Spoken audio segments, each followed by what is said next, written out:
Okay, welcome back, everybody. We can start moving in and taking our seats. We are going back to where you were yesterday morning.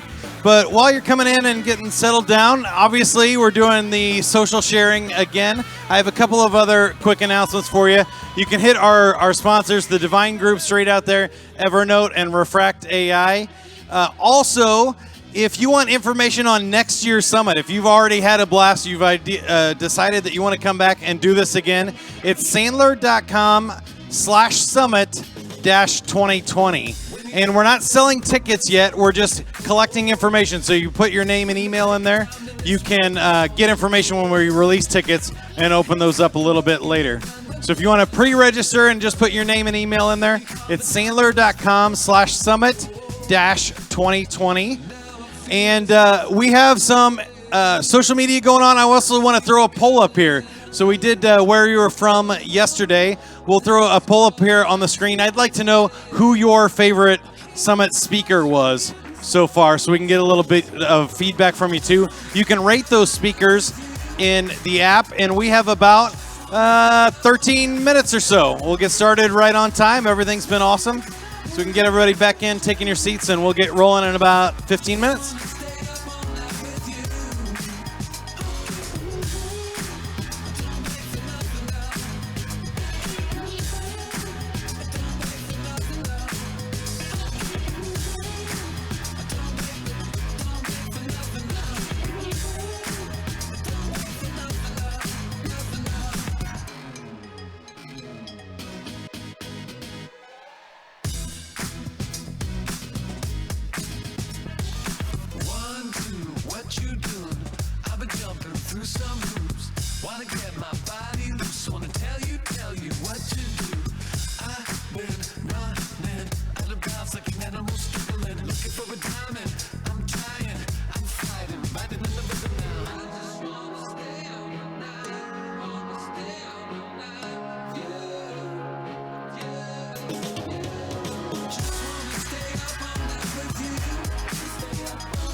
Okay, we are down to about 7 minutes to go time. We'll get everybody back in here and in place for Jay McBain. He's from Forrester, talking about channel selling. How do you build strategic partnerships and sell through others? It's one of the toughest sales challenges, having somebody else sell on your behalf, but it can also be one of the most rewarding because you can duplicate your efforts that way. So a very important topic. We also have Caroline Robinson this afternoon talking about success, one of our Sandler trainers from the UK, and she is a great speaker.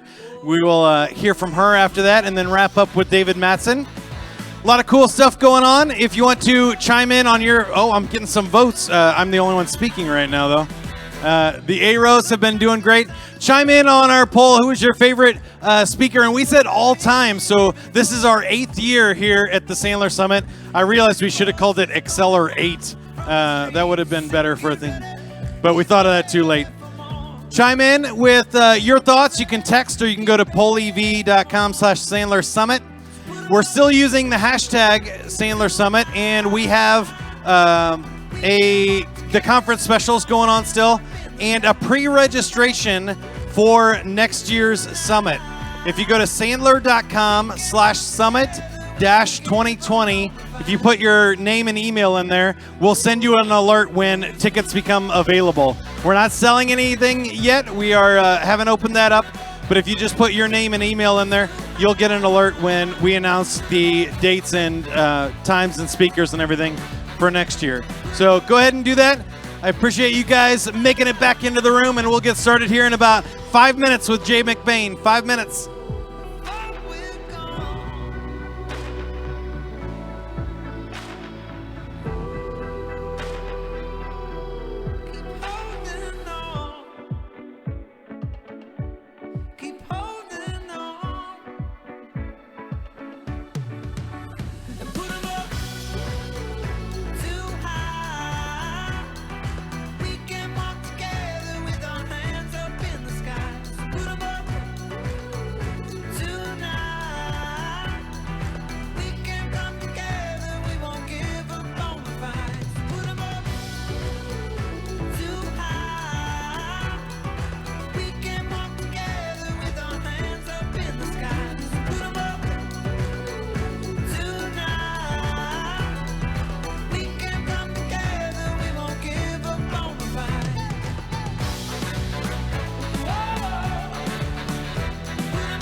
Baby, lay on back and relax. Kick your pretty feet up on my dash. No need to go nowhere fast. Let's enjoy right here where we at. Who knows where this road is supposed to lead? We got nothing but time. As long as you right here next to me, everything's gonna be alright. If it's meant to be, it'll be, it'll be. Baby, just let it be. If it's meant to be, it'll be, it'll be. Baby, just let it be. So won't you ride with me, see where this thing goes. If it's meant to be, it'll be, it'll be. Baby, if it's meant to be. I don't mean to be so uptight, but my heart's been hurt a couple times by a couple guys that didn't treat me right. I ain't gonna lie, cause I'm tired of the fake love. Show me what you're made of, boy, make me believe. Whoa, hold up, girl, don't you know you're beautiful?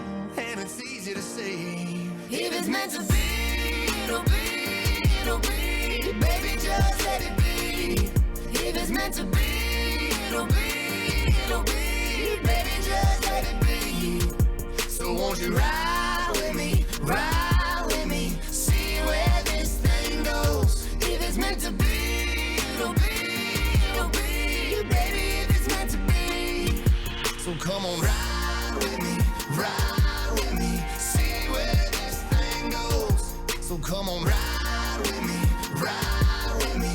Baby, if it's meant to be, maybe we do, Maybe we don't, maybe we will, maybe we won't. But if it's meant to be, it'll be, it'll be. Baby, just let it be. Sing it, baby. If it's meant to be, it'll be, it'll be. Baby, just let it be. Let's go. So won't you ride with me, ride with me, see where this thing goes. If it's meant to be, it'll be, it'll be. Baby, if it's meant to be, if it's meant to be, it'll be, it'll be. baby, if it's meant to be, If it's meant to be, it'll be, it'll be. baby, if it's meant to be.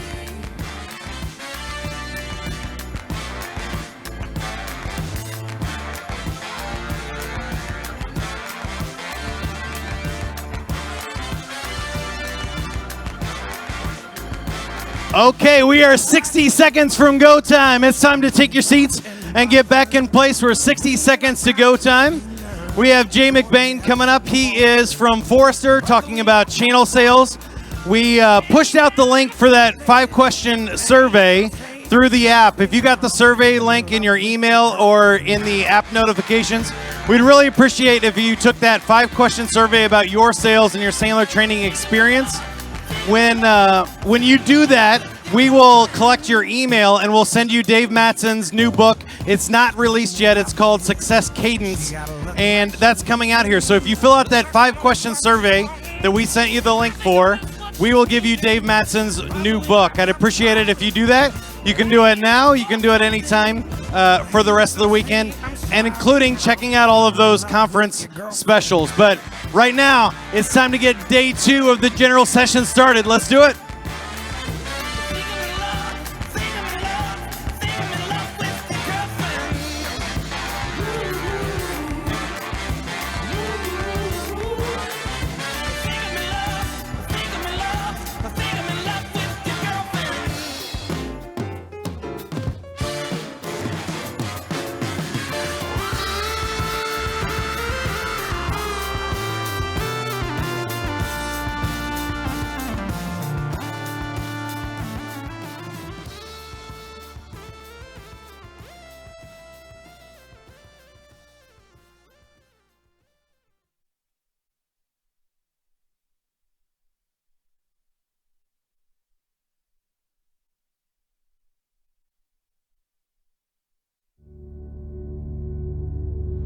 To accelerate, defined as undergoing a change in speed.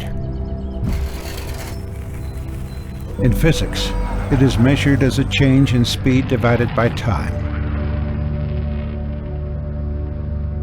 How much time? How much speed? How much change?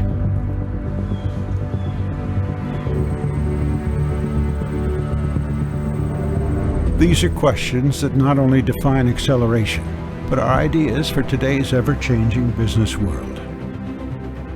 Ideas that Sandler Training aims to address every day.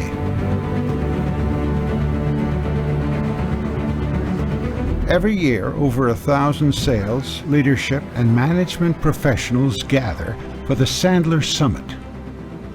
Ideation and learning from top Sandler Training professionals takes place to see if they can increase change with time and speed to accelerate. Since David Sandler developed the Sandler Selling System in 1967, the program has transformed the lives of tens of thousands of individuals who have used what they have learned to change the way they do business. Under Sandler's current CEO and president, Dave Matson, Sandler continues to expand, now in 27 countries, with more than 250 offices. Sandler has become the largest training organization in the world. But regardless of how big Sandler is, or how many millions of lives it changes, what matters is how will these next 2 days change you?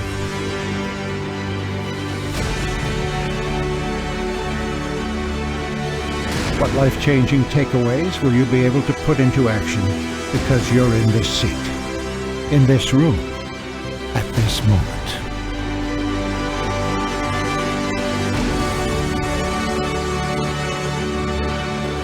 Acceleration is a simple equation involving change, speed, and time. You will leave here empowered to do more, to be more, to accelerate. Welcome to the 2019 Sandler Summit. All right, we are back. Big round of applause to accelerate your channel sales opportunities. It's Jay McBain, everybody.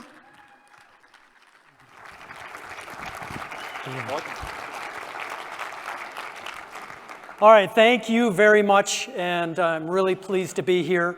I might be one of the biggest Sandler fans in the world, maybe not. But throughout my 25-year career in channels, I've used Sandler 3 times. I had a 1,200-person call center up in Toronto with IBM, which really changed the sales force for us in a positive way. I moved to North Carolina and used it at Lenovo, and not only for our own sales team, but we actually paid for our partners to get Sandler training as well, so that we were aligned as we went to the customer. And then I ended up getting an entrepreneurial bug and went and did a startup in New York and used Sandler again. I only had 6 salespeople, and I was writing it out of my own checking account, but it was that important to me to get Sandler in the room, and at least for our 6 salespeople, get them on the journey correctly. So really pleased to be here, and I'm talking about a little bit of a different subject today, which is indirect channels. So not sure if most of you know, but 75% of all world trade goes indirectly. And you'll see this in your own selling model, and you'll see this almost in everyday life. So the last time you bought a car was from a dealer, maybe. And the last time you bought a TV was from a retailer. Last time you bought a jar of peanut butter was from a grocer. I could walk through a million examples, but if you think for a minute, what do you actually buy direct?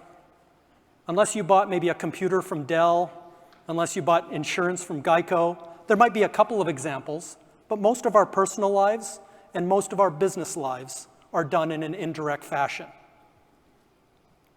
So given that it's 75% of the world, I wanted to get ready for this keynote, so I went to Amazon, and did you know there's 438,000 books on direct selling? And by the way, there's some really, really good books written by people in this room. So given that it's so big, how many books do you think that there's on indirect selling? Guesses?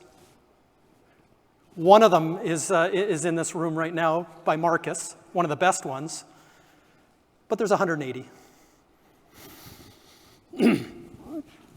This is my Rodney Dangerfield moment.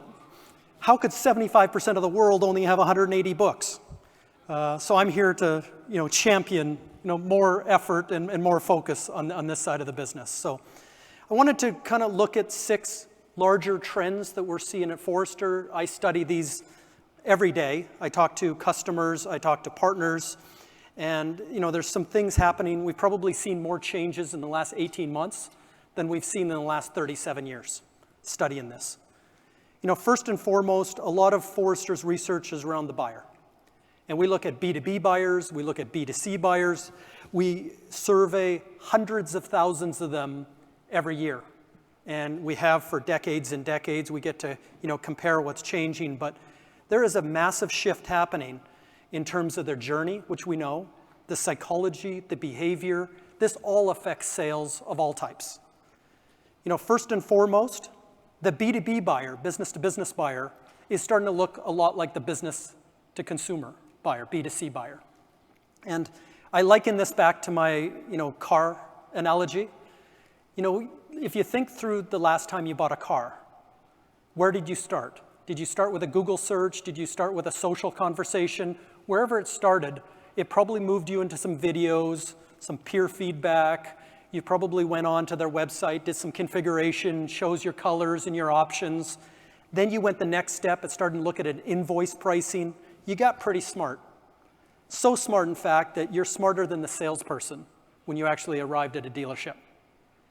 But what and what most buyers today are going through is the process breaks at that point.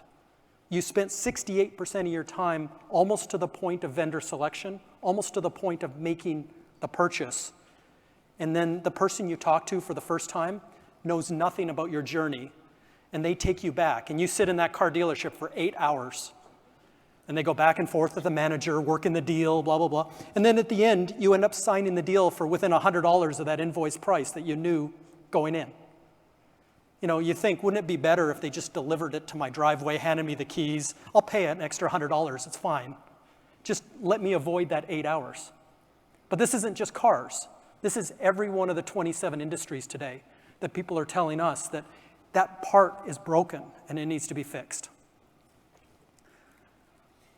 The next thing is a changing, and this is a lot of the younger generation when we study millennials, a lot of it is moving to more direct or more web or marketplace type of purchases. So 73% of people actually prefer a more direct-to-consumer or direct-to-business type of relationship, which you start thinking is maybe in the next 10 years, the end of resale. If you have partners that actually transact on your behalf, you know, that is going to change. There's going to be ecosystems and marketplaces and other things. It'll be Amazon for business. It'll be a number of different things depending on your industry that take a lot of these purchases. The other interesting thing is the world of technology. Every company in every industry is becoming a tech company. If I read the annual reports of the Fortune 500, doesn't matter what industry they're in, they're all tech companies. You read the hotel here, their annual report, you know, they're basically becoming a tech company. Every service company in every industry is also becoming a tech company. And then what's interesting is every buyer, every person in every company is now spending more than half their time on tech. So last year we crossed the threshold where 51% of your buyer's time is spent actually on technology. It could be digital transformation, it could be whatever they're calling it. But the fact is the fact that they used to be in sales, marketing, HR, operations, finance, whatever their job used to be, is now their night job, and they're spending more time in tech. But back to my car sales again, the one thing that they shout at us through surveys is that 80% of the time when I finally talk to somebody, it's broken. They're not specialized enough. And so, you know, we asked the question because it was interesting, like how do you define specialization? Because in the old world, you know, we become verticalized. You know, we learn something about healthcare. We read HIPAA or high tech or whatever we do, and we get smart in a certain area. But this is the current definition of specialization according to buyers. You know, the 27 industries are interesting, but there's 297 sub-industries. You know, your knowledge about healthcare is fantastic, but I run a mid-size ambulatory care clinic in upstate New York. I'm in marketing and I'm trying to drive more patients in the door. So your experience in large hospitals or small dentist offices is pretty much useless to me. I have a specific sub-industry that I need you to know. And whether I run a flower shop or a daycare or whatever I do, I want your resume to be there. Also my line of business. I mentioned I'm in marketing. You know, I could be in operations, I could be in finance. I happen to be in marketing, so I want to talk marketing. We're not here talking speeds and feeds, the solution to my problem. We're talking top of funnel, we're talking lead passing, we're talking getting more patients in the door. You know, selling into healthcare, in my example, in upstate New York, is different than selling in Orlando. Very different than selling in Toronto. Hugely different than selling in London. So the fact is I want there's some local compliance, legislation, regulation, things that are very specific to me that need to be on your resume. And then finally, the solution to my problem today probably involves some technology. You know, it could be Internet of Things, it could be AI, it could be a number of different things. And so whatever level of the technology stack, and today there's 40 layers, you know, I need that to be on your resume as well. So to a buyer today, they say, if you cover all 5, you're a little bit of a unicorn.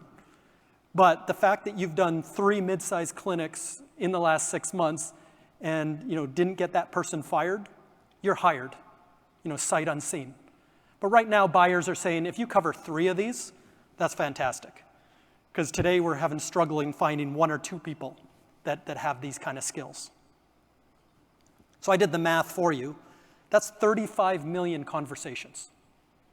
And this is exploding the market in terms of hyper-specialization. So if you're a salesperson, you need to be trained, you need to narrow down to meet that buyer at that point. Your life, now that 68% of the time is spent not talking to you, by the way, that number's gonna grow to 80 in the next few years, your ability to talk to the customer is very narrow. Your chance of making mistakes and going the wrong direction is so much amplified now in terms of the pressure that's put on that point of purchase. So I want to introduce you to Larry. Every industry, all 27 industries have Larry. Larry drives a white van. There's a bunch of letters on the side that you can't read when you're on the highway, a phone number that you can't really use when you're on the highway. But 2 weeks ago, I was in front of HVAC, plumbers, electricians. A week ago, I was in Switzerland talking to pharmaceuticals. It doesn't matter what industry you're in. The industry's made up of Larrys. In the technology industry, there's 600,000 companies globally. And they're all named Larry, which is odd. But it's one of those things where they have grown up in their industry, in a certain way. They sell a certain way. Most of their deals are done on referral. When you push to them that, maybe you need some Sandler training too, and we can work together on building a better sales. No, they know how it's done. It's always been done this way. It always will be done this way. So the channel is changing. So I want to use technology as an example, but I could almost use any industry. In technology in the last 10 years, there's been about a 36% drop in the number of firms. When I said there's 600,000, there used to be 1 million. When we ask the remaining people, 40% of them are ready to retire. So most industries are going through this demographic generational change. Owner principals are on average about 58 years old. They're looking for the next thing. By the way, their kids don't want to take over the business. So they're dealing with succession problems and everything else. So there's a lot of pressure. And then on the right, 75% of the people that we're working with are going to be younger. 75% will be millennials in about that same time period. That changes a lot in terms of how we partner and how we sell. So I just want to give some examples of who these new types of companies are. So I have a picture up here of Salesforce. Has anyone ever been to a Dreamforce conference? Got a couple hands in the audience. Great. So you're there with 180,000 of your closest friends. Every single one of them are wearing skinny jeans and horn-rimmed glasses. But these are people in the gig economy. They don't call themselves partners. They don't call themselves channels. They don't call themselves alliances. They don't go to your website and look for the partner tab. They're completely different. They've got these hyper-specialized skills that you stop somebody in the hallway, they're the dude that does the mid-sized clinics in upstate New York. They're that specialized. And they're growing this ecosystem in a huge way. What's interesting about Salesforce is they actually tell you a number. The number is $4.14. For every dollar that they sell, there's $4.14 available for software, for services, for consulting. They'll actually break down 17 services wrapped around it. It needs to be installed, implemented, integrated, secured, made compliant, business continuity. They'll list it all. They'll actually list the margins you can go make there. So if you're in the gig economy and you're good at mid-sized clinics and doing security, you know what the opportunity is and where you can go make money here. It's not a traditional partner that like maybe Larry was. Nobody talks about single throat to choke. Nobody talks about trusted advisors. You're in and out like an Uber driver. When I said that every company's becoming a tech company, here are the services companies. So there's almost as many accounting CPA firms in the US as there are VARs and traditional Larrys. There's about 150,000. 81% of them are now doing tech services. They're flooding into the market. Legal companies, architects, doesn't matter the industry. Agencies that used to do advertising in the Mad Men days, then they turned to be digital agencies when everyone needed a website, but that business has kind of dried up and become price compressed. So guess what? They're doing tech services. Same numbers, like 78% of them. Everyone's flooding into this market, so now there's not 600,000 Larrys. There's millions of people influencing your buyer. Software companies. When there's 35 million conversations in the marketplace happening every day, there are companies being born every day to serve those conversations. What's really interesting here is 10 years ago, there was 10,000 software companies in all industries. Today, there's 100,000. 10 years from now, there's going to be 1 million software companies servicing those hyper specialties. Very, very different. None of these companies are inventing themselves to take on Microsoft or Oracle or SAP. They're not inventing themselves as traditional software companies. They could just design a workflow, some business logic, or some small very thing that maybe connects the last mile to the customer. And then they are going to GoDaddy and getting a $5 URL. They're going over to Fiverr and getting a $5 logo. $10, a couple social posts. Guess what? You're a company. You spend Sunday signing up to a couple marketplaces. All of a sudden, you're one of these software vendors. Mid-sized clinics, upstatenewyork.com. This new cloud world in the technology space has born a lot of firms. With every company becoming a tech company, the conversations are going this way. And I'll show a couple of examples in a minute. Startups and emerging technology. So venture capital and private equity invest in 5,000 companies a year that are in this space. And they're basically disrupting every industry that we're in today. So when I'm in mid-sized clinics, there's somebody that's invented a plastic beacon that sits up in the top corner that's somehow HIPAA compliant and will help you get new patients in the door. And they're in front of the buyer convincing them that this piece of plastic that was probably 5 cents made in China is going to revolutionize everything. And they speak with so much passion, they're so connected to that end buyer that they're in the room as part of this conversation. There's huge system integrators, these big companies today, Accenture, Deloitte, PwC, EY, there's 10 of them, and they're bigger than IBM. Accenture has 450,000 people and growing. And they're in every part of the business now. Business transformation, which is the key of every CEO of every size company, which equates to digital transformation, which equates to you becoming a digital company, and by the way, there's somebody here to help you. Non-traditional, but in the room. So that's kind of an influx of perhaps millions of different people into the buying cycle. So if you're the salesperson in that particular industry, where you used to be dealing in a certain way, now you've missed the customer for the first 68. There's a bunch of new millions of people influencing the customer during that first 68. And when they get to the point of selection, vendor selection, you might not have been in the room, but even worse, you weren't even mentioned during that whole time. Now you're trying to play catch up, but it might be too late. If you ever received an RFP that you weren't involved in writing, your chances of winning are less than 10%. This is the same thing as today. If you ever get a phone call from a customer, your chances of winning are so low because you weren't there during the journey. The next big trend is this shift to everything as a service. And I don't want to focus on technology, I want to focus on all 27 industries. So we know our personal lives have kind of been taken over by the app economy. You know, for those of you who have taken an Uber, it doesn't change your outcome. You get from point A to point B, you pay somebody for getting from point A to point B, but what did it change? The experience is much better, you know, the car is in better shape, the smell might be better. The rating system has been this mutually assured destruction, that if you get a bad rating, you're not getting picked up again. If they get a bad rating, they're not driving anymore.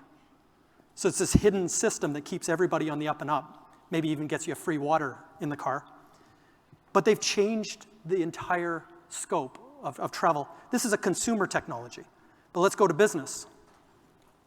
What happens when you change your company to consumer outcomes?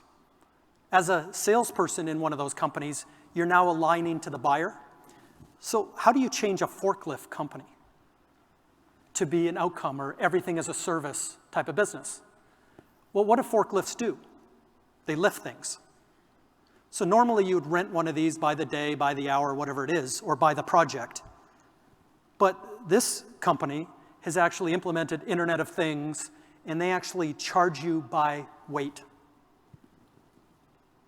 How much this thing lifts. So now you're buying it for a certain outcome, they're charging you on a certain outcome, which is a different way of thinking. Here's a train company. Doesn't charge you by the day, by the month, by the hour, whatever it is, like a traditional lease would be. They're charging for every mile traveled, every consumer inside every train for every mile traveled. And then they also charge you around reliability. So if this thing is ever down, you're not paying. You're only paying on consumption, on usage. Every industry is thinking through this right now in terms of meeting their buyer at the consumption level. So if you're a seller in this market and your industry starts to go to consumption, it means that you're aligned to your customer. You get paid more if they get a better outcome. That's a perfect way to sell. You're not trying to sell them, an asset like a forklift that sits there 95% of the time, not turned on. You're selling them something that you can actually move around the job sites and even to other job sites and use it at critical times. It becomes more on demand, the Uber of forklifts. And so the utilization of that forklift might go up to 60% from 2%. Much better for your company. And then the innovation that comes around that. But from the buyer perspective, they have better value because they can align their what they pay with the outcomes that they get. They see it as on demand. And they know what a pound costs to lift now. And they can organize their own projects around that. They have flexibility, of course. But now that it's integrated with technology, they're getting a bunch of real-time feedback. They've got AI, they're becoming a tech company, they're transforming themselves. But now they're getting this real-time feedback from every forklift deployed on every one of their projects around the world. And they can start seeing best practices, they can start to save some money operationally. There's some real changes that happen in the marketplace. So around this same thing, start thinking about this buying cycle a little bit differently. That first 68%, I'm going to say that the marketing department is trying their hardest to get on the front page of Google, organically or paid. They're trying their best to put out social posts and emails and all the other stuff, syndicated content. But the fact of the matter is, in 99% of the cases, it's going to be other people on the front page of Google, on those different parts of that 68% of their journey. So this new concept in sales, which is really influencing the influencer. When I talk back to that buyer, 58% of them are now hiring other people as part of their journey. And when I say hire, they're spending money, not just on consultants like they might have had in the past, but implementers and integrators and installers, people that'll be along the journey. And if it's sold as a service, it's a long-term thing because you retain that, you renew that, and it's not a one-time transaction. What's different here, though, is they don't go and ask procurement who's approved to come in the door. They don't go ask some other department who you've used in the past. The first 68% of their journey, almost in 90% of the cases, turns into who's going to be in the room. If you influence them through that first 68%, and you've got that resume that has those 5 specialties, you've earned your right in. And we're seeing this number jump up every year. So as a salesperson, as a sales department, as people who need to be trained, who influences your customer? Take off the blinders a little bit, but every video they watch. So when you buy that car, every video you watched, every rating site you went to, every peer review you read, every magazine, everything that you did during that journey, the people that gave you the invoice pricing, all of that becomes influence. Every single one of those companies have the ability to endorse you along the way. Who's going to mention you at the critical time during that journey? Have you thought about X? And because it's you not telling the customer that, it's somebody else, there's more trust built there. And that person has that resume that they're already trusted in the door, that they can do this. So earning the right to influence the influencers is becoming the key differentiator for company success going forward. Doing this is actually, as a salesperson, is not as difficult as it sounds. So when you put yourself in your customer's shoes, and when you put yourself in perhaps the influencer's shoes, you just ask yourself 3 questions. What do you read? Where do you go? And who do you follow? So if I were to ask you, we all get 300, 400, 500 emails a day, and we open 3 of them. But which 3 do you trust? Which newsletters do you actually open? If you ever get a chance to read a magazine, which one do you like? We all travel once or twice. We all came to Orlando. Where do you go? There's 150 trade shows in your industry. Why did you choose to come here? Why did you choose to go to Vegas? Why do you choose to go to a road show that's happening in your town? Interesting questions to know as a salesperson. And then the most important question you can ever ask is who they follow. If you've read Malcolm Gladwell, The Tipping Point, and The Law of a Few, everything boils down to a few people. So when I moved from Canada to the US 10 years ago, I did this strategy, is looking at, there's 150 trade shows, there's 80 magazines. I went everywhere, but I did it digitally. I wrote down every keynote speaker, I wrote down every board member, every advisor, then I clicked through, I followed the breadcrumbs, clicked through the magazine, went to their event, did the same thing. Who's on the front cover of the magazine? Who writes the newsletters? Who's on their board? I got to the point where I had 5,000 names. But the critical thing in community is not the names, it's starting to weight them. So if I saw you keynote this Sandler event, but then I saw you next week at another key event, and then I saw you on the front cover of a magazine, then I see you're on the board of the biggest association, and then I see quantified check marks that I'm going to put beside your name. When I get the 5,000 written, I'm just going to sort by check marks. The top 100 jump out at you. It's the law of a few. But as a salesperson, you start thinking, who are the people around my customer? If I'm in a mid-sized clinic in upstate New York, the world is actually pretty small.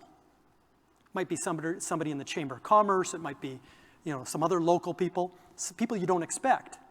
But the fact of the matter is the world of influence and the world of communities is taken over. So this is an eye chart, and I did it on purpose so you couldn't read it. But I asked the question, and I've done this for several industries. Right now I'm on stage, so I use professional audio video. So the folks at the back sitting there are one of 10,000 companies around the world who do professional audio video as an industry. They represent, in the upper right, 900 companies who build products. I'm wearing a microphone, we've got the big projectors out back, there's the audio video systems. There's a lot here. Probably millions of dollars of equipment sitting here by those 900. It's distributed by 8 companies in the bottom right. There are a bunch of super connectors who do podcasts, webinars, newsletters in the bottom. There's 7 magazines that they read, 5 big ones and 2 minor ones, which are on the left. And then they're probably a member of 1 or more associations, which are at the top. Infocom is the biggest, gets 35,000 people that go to their trade show every summer in Orlando. So if I was a salesperson looking to get into this industry, and I wanted, somebody laid me off a territory, which was Pro AV, I'm staring at the entire market on one piece of paper. If I went through and did my writing down names, here are the clicks, here's the breadcrumbs. I started Infocom, I write down every speaker, every board member, every executive member, I follow the magazines, and just rinse and repeat all through every one of these logos, collect all the check marks. I actually have the list of 100 people. If you want to email me, I'll send it to you. And then the last thing is you just get a plan. These shows that are happening, everything anchors around the shows. There's probably 6 major shows that you have to be at. Infocom's in the summer, that might be your big one. But this is your plan.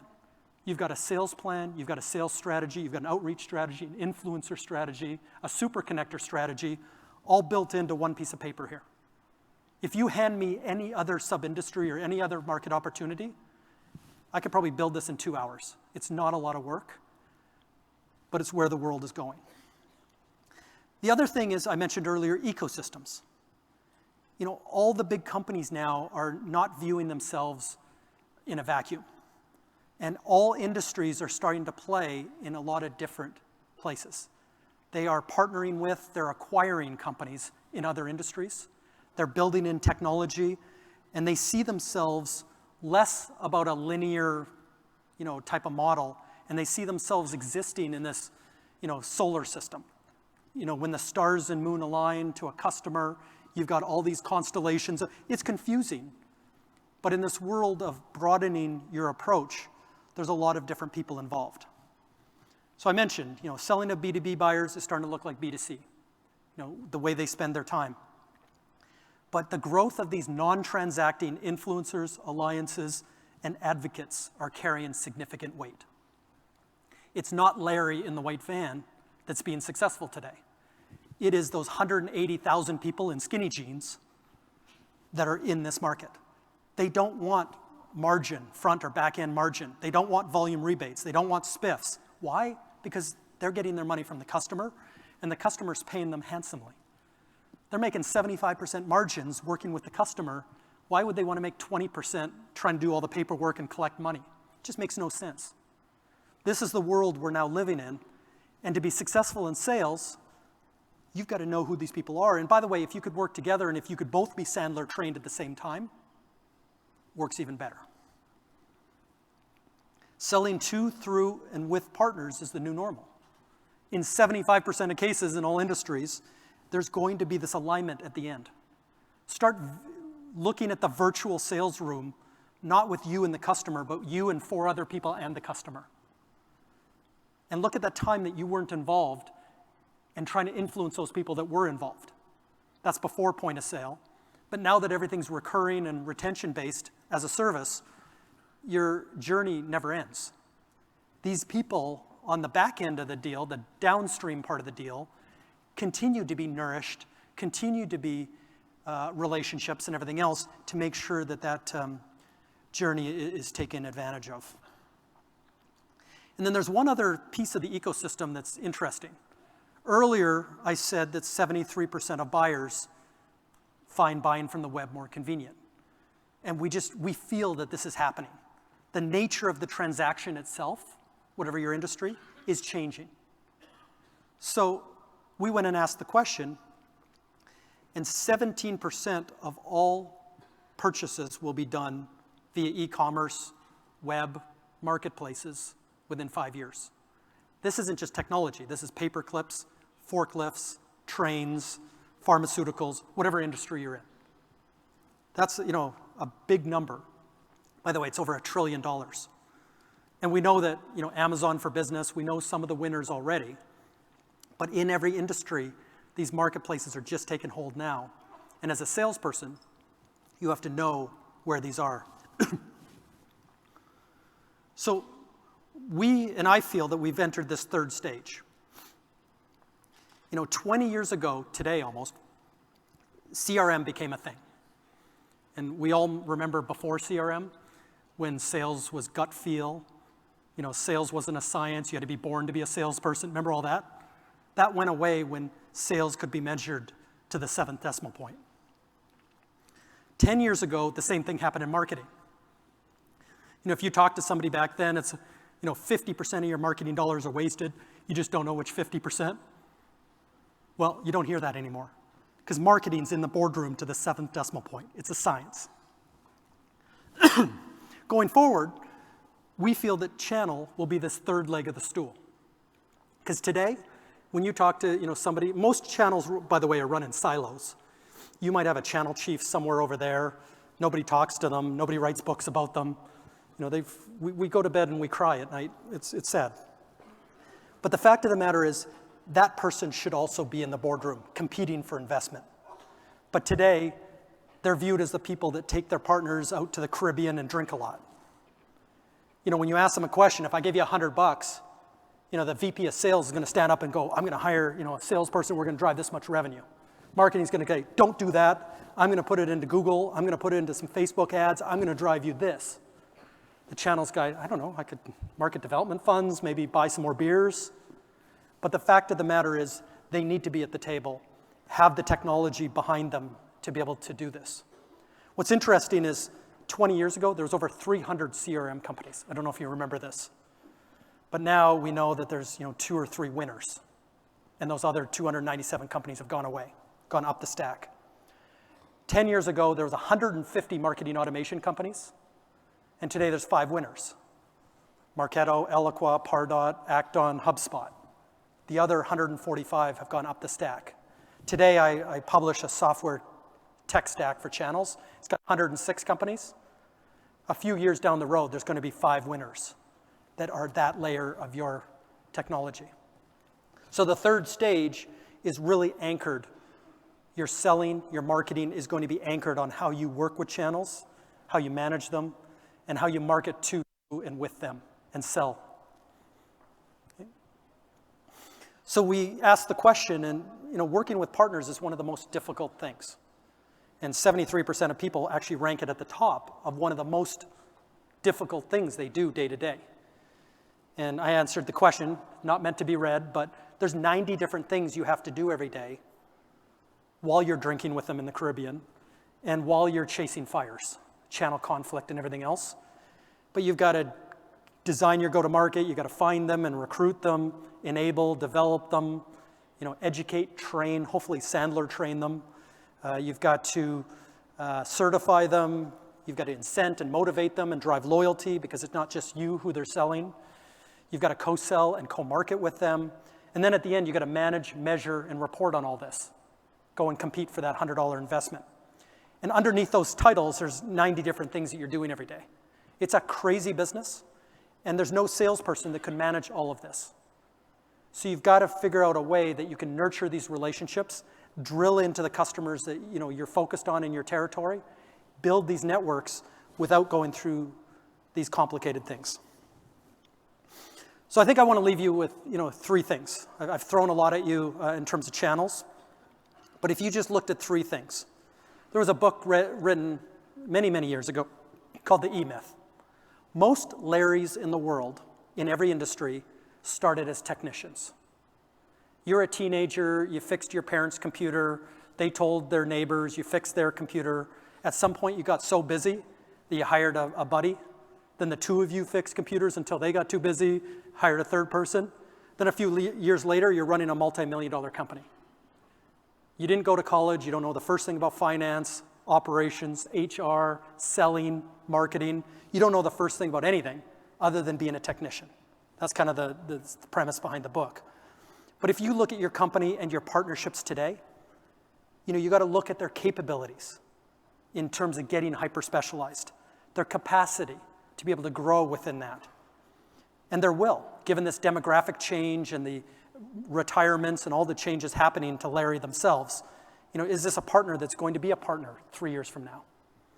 But back to that, who is influencing? If you open up the blinders a little bit, who are the people on the front page of Google? Who are in those LinkedIn groups and Facebook groups? Who are in those videos and the webinars and the podcasts and the million things that are influencing your particular buyer at the beginning and then through their journey? And should those be part of your sales process? The second is moving stage left to the new buyer. We know if you're in the technology market that 65% of all tech decisions today are made by people in non-tech roles, in lines of business. The CMO actually spends more on technology now than the CIO in companies. So you got to be in front of this new buyer. You got to figure out the sales, marketing, which means content, messaging, your sales process in front of this new buyer, your partnering approach. But other than all that, it's getting obsessed about this 68%, which is soon going to be 80%. Your buyer is going through this entire journey, and there's a high likelihood you're not involved. So getting involved is not just working harder, making more phone calls, getting a better power dialer installed. No, getting involved is there's too many permutations. You've got to have a group with you of people that influence your territory. Not only are they going to help you on this deal by mentioning you at the right time in the right place, but they're probably working on 10 other deals. And in aggregate, if you have 50 of these influencers, they might be working on 500 deals, dropping your name along the way. So your top of funnel grows based on this strategy as opposed to just traditional cold calling, cold emailing, cold social selling. And then finally, looking at these partners, again, many of them, most of them don't want money from you. They're looking for more opportunities to go make their 75% margins. They're looking for more mid-sized clinics. Many of these people, if I use Salesforce as an example, have a 6-month backlog on their services. They're so much in demand. That's why prices are so high. But if you can help your partners get hyper-specialized, it helps you because it gets you into those conversations that you may not be in. You got to help them build their intellectual property, which is a different thing that you might have done in the past. You're trying to make them smarter, make them more published. Remember when I talked about GoDaddy and getting your $5 logo built?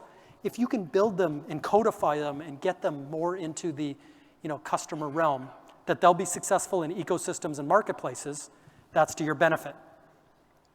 And gone is Larry in the white van who looks like he's a NASCAR driver with 12 logos on the side. Larry has to be Larry Inc. and live and die on his or her own brand. And so Larry needs to be on the front page of Google when that mid-sized clinic goes and types in their problem. Larry has to be in social channels. Larry has to be email and syndicated and all the other tactics.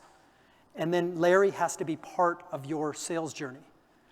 If you map it out using Sandler processes, Larry has to be, front and center within your group of customers, within your territory.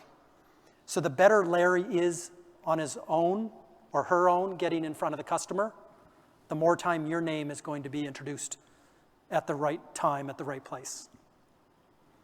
Thank you so much for listening. Hope I was helpful, and I'm going to be around for the rest of the day. Feel free to connect with me. I will gladly take the conversation offline or into social if you want to talk further. Thank you so much. Keep it going. Jay McBain from Forrester. Thank you very much, Jay. Really interesting stuff. As he mentioned, we do have a book written by Sandler trainers Marcus Kalki and Dave Davies. It's called Making Channel Sales Work. You can find it on Amazon or shop.sandler.com. We're going to take a quick break, and we'll come back in about 10 minutes and talk about the mindset and attitudes of success with Caroline Robinson. Let's have a good one.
I think about her and she knows it. I wanna let it take control. 'Cause every time that she gets close, yeah, she pulls me in enough to keep me guessing. And maybe I should stop and start confessing. Yeah. Oh, I've been shaking. I love it when you go crazy. You take all my inhibitions. Baby, there's nothing holding me back. You take me places that tear up my reputation, manipulate my decisions. Baby, there's nothing holding me back.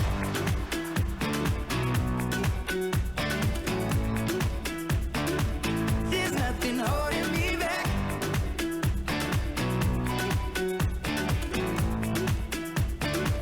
There's nothing holding me back. She says that she's never afraid. Just picture everybody naked. She really doesn't like to wait. Not really into hesitation. Pulls me in enough to keep me guessing. And maybe I should stop and start confessing. Yeah. Oh, I've been shaking. I love it when you go crazy. You take all my inhibitions. Baby, there's nothing holding me back. You take me places that tear up my reputation, manipulate my decisions. Baby, there's nothing holding me back.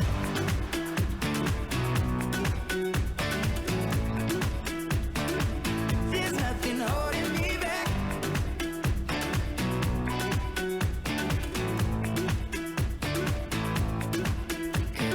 Lost our minds and we took it way too far. I know we'd be alright. I know we would be alright if you were by my side. And we stumbled in the dark. I know we'd be alright. I know we would be alright. 'Cause if we lost our minds and we took it way too far, I know we'd be alright. I know we would be alright if you were by my side. We stumbled in the dark. I know we'd be alright.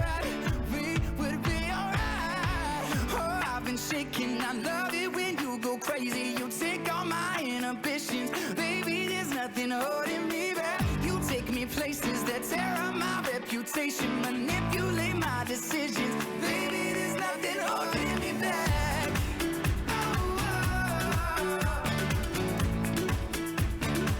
There's nothing holding me back. I feel so free when you're with me, baby. All right, I wanted to give you one more reminder since we got some time and you're in the room here. If you open the conference app and you click on the activity feed and then notifications, the last ones that we pushed out was this survey. It's a 5-question survey from Dave Mattson. If you click on that link, it's just a Survey Monkey. 5 quick questions and enter your name and email. We'll send you a copy of Dave Mattson's new book. It's called The Success Cadence and it's not even out yet, so you can't find it anywhere, but when it does become available, we'll send you a copy. So if you got 30 seconds right now, you can finish this survey and help us out a lot. We've had over 500 of you fill it out. We could use a few more, but now is the time. It was activity feed, then notifications, and then click on the last one that says get a free copy of Success Cadence. Thanks, gang.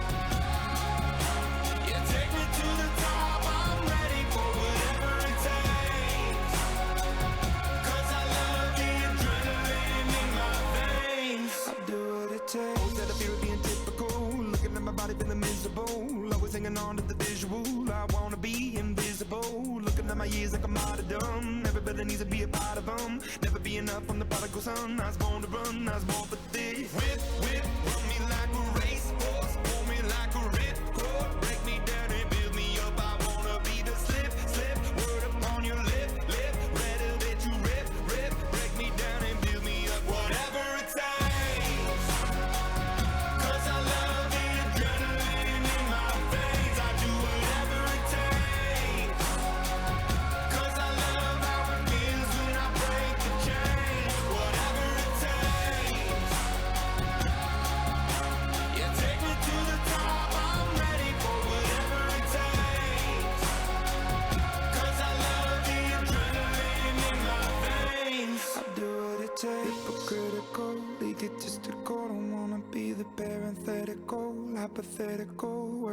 to something that I'm proud of. Out of the box and epoxy to the world and the vision we've lost. I'm an apostrophe. I'm just a symbol to remind you that there's more to see. I'm just a product of the system of catastrophe, and yet a masterpiece, and yet I'm half diseased. And when I am deceased, at least I go down to the grave and die happily, and leave the body of my soul to be a part of me. I do what it takes, Whatever it takes. 'Cause I love the adrenaline in my veins. I do whatever it takes. 'Cause I love how it feels when I break the chains. Whatever it takes. You take me to the top. I'm ready for whatever it takes. 'Cause I love the adrenaline in my veins. I do what it takes.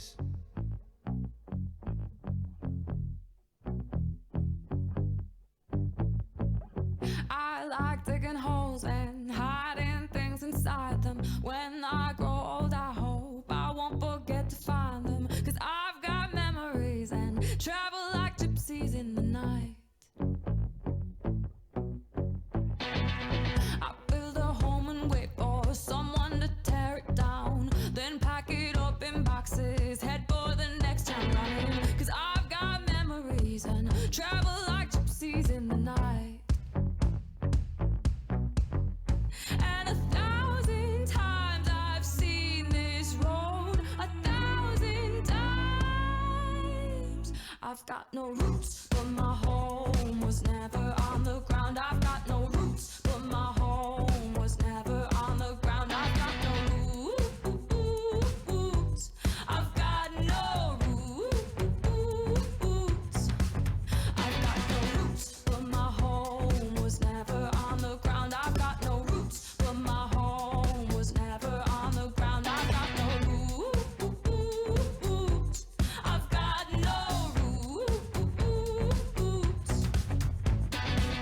I like standing still, but that's just a wishful plan. Ask me where I come from, I'll say a different land. But I've got memories and travel like gypsies in the night.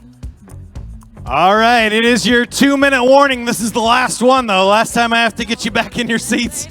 We're going to do this one more time. Come back in, take your seats. And in 2 minutes, we'll be talking about success principles with Caroline Robinson from the United Kingdom. Then right after that, we'll wrap up with Dave, and we have some recap stuff to cover then. So I appreciate everybody hanging out. This is the last break, so you got 2 minutes to do what you need to do. And we'll get started here with Caroline Robinson. I've got no roots, but my home was never on the ground. I've got no roots. I've got no roots. I've got no roots, but my home was never on the ground. I've got no roots, but my home was never on the ground. I've got no roots. I've got no roots. I like digging holes, hiding things inside them. When I grow old, I won't forget to find them. I like digging holes, hiding things inside them. When I grow old, I won't forget to find them. I've got no roots.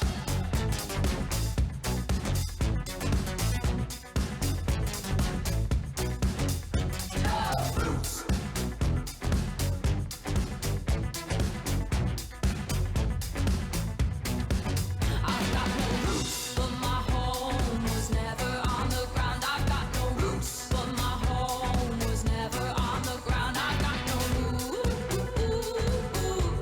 I've got no roots. I've got no roots, but my home was never on the ground. I've got no roots, but my home was never on the ground. I've got no roots. I've got no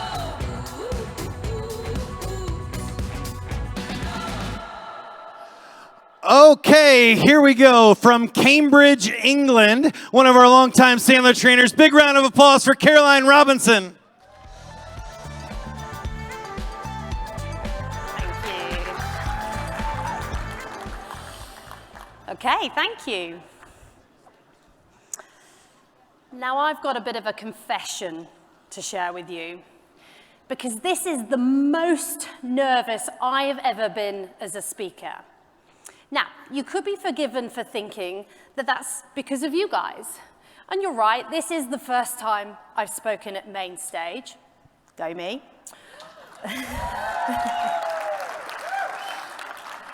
And indeed, there are a lot of you. But that's not it. Somewhere in this room, there is a very special 8-year-old boy by the name of Archie who's come out of school. He's flown all the way across the pond to come and hear his mum speak about success.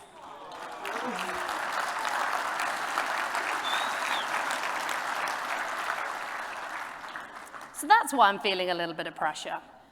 But, you know, actually he's been amazing as we've done this build-up towards this talk today. You know, he's really given me a load of moral support. So, for example, when we told him he was going to come into this today and listen to me speak, he was like, wow, Mum, you're going to speak for 45 minutes in front of all of those people. Wow, that's a really long time. And then he said, I might get really bored. Thanks, buddy, that really helps. Okay, so I'm going to need everybody to have a pen and paper in front of them. Okay, I'm going to ask you to do a bit of writing as we go through this. It's not going to be anything too onerous, but you are going to want to have pen and paper. Okay, now, it can't have escaped anybody's notice that the theme of this year's conference has been all about success, accelerating our success. And obviously that is a super fitting theme for us in Sandler because it really epitomizes what we strive to achieve with you, our clients, and as much for ourselves personally. But it's also a very fitting theme because in the West, in case you hadn't noticed, we are absolutely obsessive about success. You don't have to look very far to be overwhelmed by an absolute deluge of articles and books that are focused all about the study and the pursuit of success. And we love forensically analyzing the lives of those people who've achieved really stellar success, whether that's in sport, in business, or financially. We love to analyze what did they do? What lessons can we take from that and apply that to ourselves? We invest a lot of time, effort, and resources in the pursuit of success. And no doubt, you're here at this conference because either you want to achieve a higher level of success or it's about sustaining that success that you've already achieved. Given that, first thing I'd like you to do is to write down for me what success are you pursuing at the moment? What success are you striving towards achieving? Perhaps that's the main goal that you're focusing on. Whatever it is, write it down for me.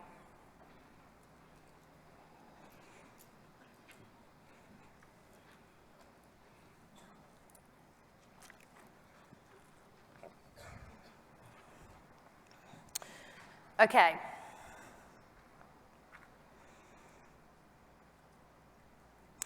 I find it really interesting to evaluate why are we motivated to want to pursue success. Now, in part, that can be because we see it as a way to achieving wealth or status or happiness. But actually, I think it's more complex than that. Take 30 seconds for me to evaluate this list behind me. This is a list of some of the most common reasons why people are motivated to achieve success. Can you find your motivator there?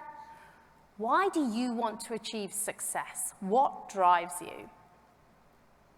Now, in a room like this, full of very high achievers, no doubt a lot of us are high in goal orientation, if we put it into a bit of divine language. which means that we love setting those big stretch goals, working really hard to be able to achieve them. That gives us real personal satisfaction. But what's your personal reason why you pursue success? Now, slightly controversially, I want to question this obsession that we have with success and ask whether or not it's healthy. Now, am I the only one who can feel the Sandler leadership slightly panicking at the back of the room now? Bear with me, all will be all right. So, before I joined Sandler, my career was in consulting.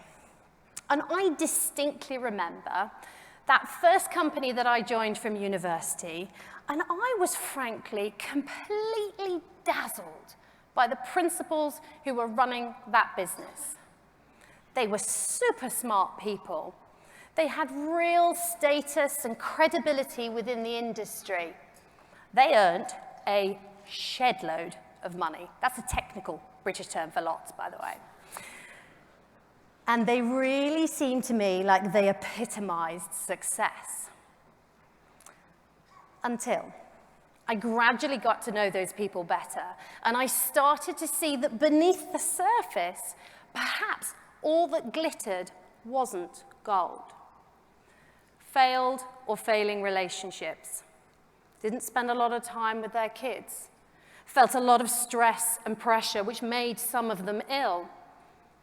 And even one woman who was desperate to be pregnant, but tragically kept suffering miscarriages, but seemed unable to stop pursuing work at the same level of intensity.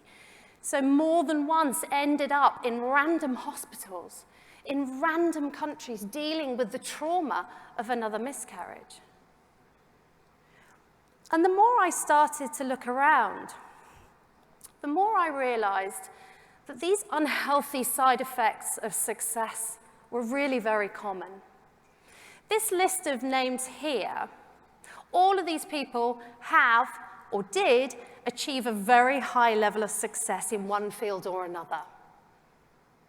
But yet every single one of them has publicly talked about the struggles they had with the unhealthy side effects of success. Now, it's a real spectrum. On one end, we're talking about things like anxiety, panic attacks, addiction problems, all the way up to people committing suicide. And I'd add my dad to that list. Now, maybe slightly less famous, admittedly, but he was an entrepreneur who built his business through sheer hard work and tenacity. Did really well. He built his company up to the point of being able to sell it, set himself up well. But yet, while he was doing that, he felt an awful lot of stress and pressure, didn't really enjoy the journey. And now, having retired, having sold his business, he doesn't even recognize that he's been successful, and he's filled with regret for some of the choices that he made. How can it go so wrong? Success does not guarantee happiness. I want to spend a little bit of time looking at some of the underlying reasons why that is. And as I go through these reasons, I'd like you to reflect personally on what's your experience been on each of these four underlying factors. The first one is that the pursuit of success is demanding. I'm sure you can all recognize this one. That it takes time, it takes effort, and it takes resources for us to achieve success. Now, has anyone here come across Angela Duckworth before? Yeah, thought you might have done. So Angela Duckworth is a psychologist, and she's devoted her career to really understanding, look, what are the most powerful ingredients that are predictors of success? And she came up with two predictors. The first one is a growth mindset, and you guys absolutely epitomize a growth mindset. That's all about recognizing that we don't know everything, that there is always more that we can learn, and that we're prepared to invest in that. And the second factor she identified was something called grit.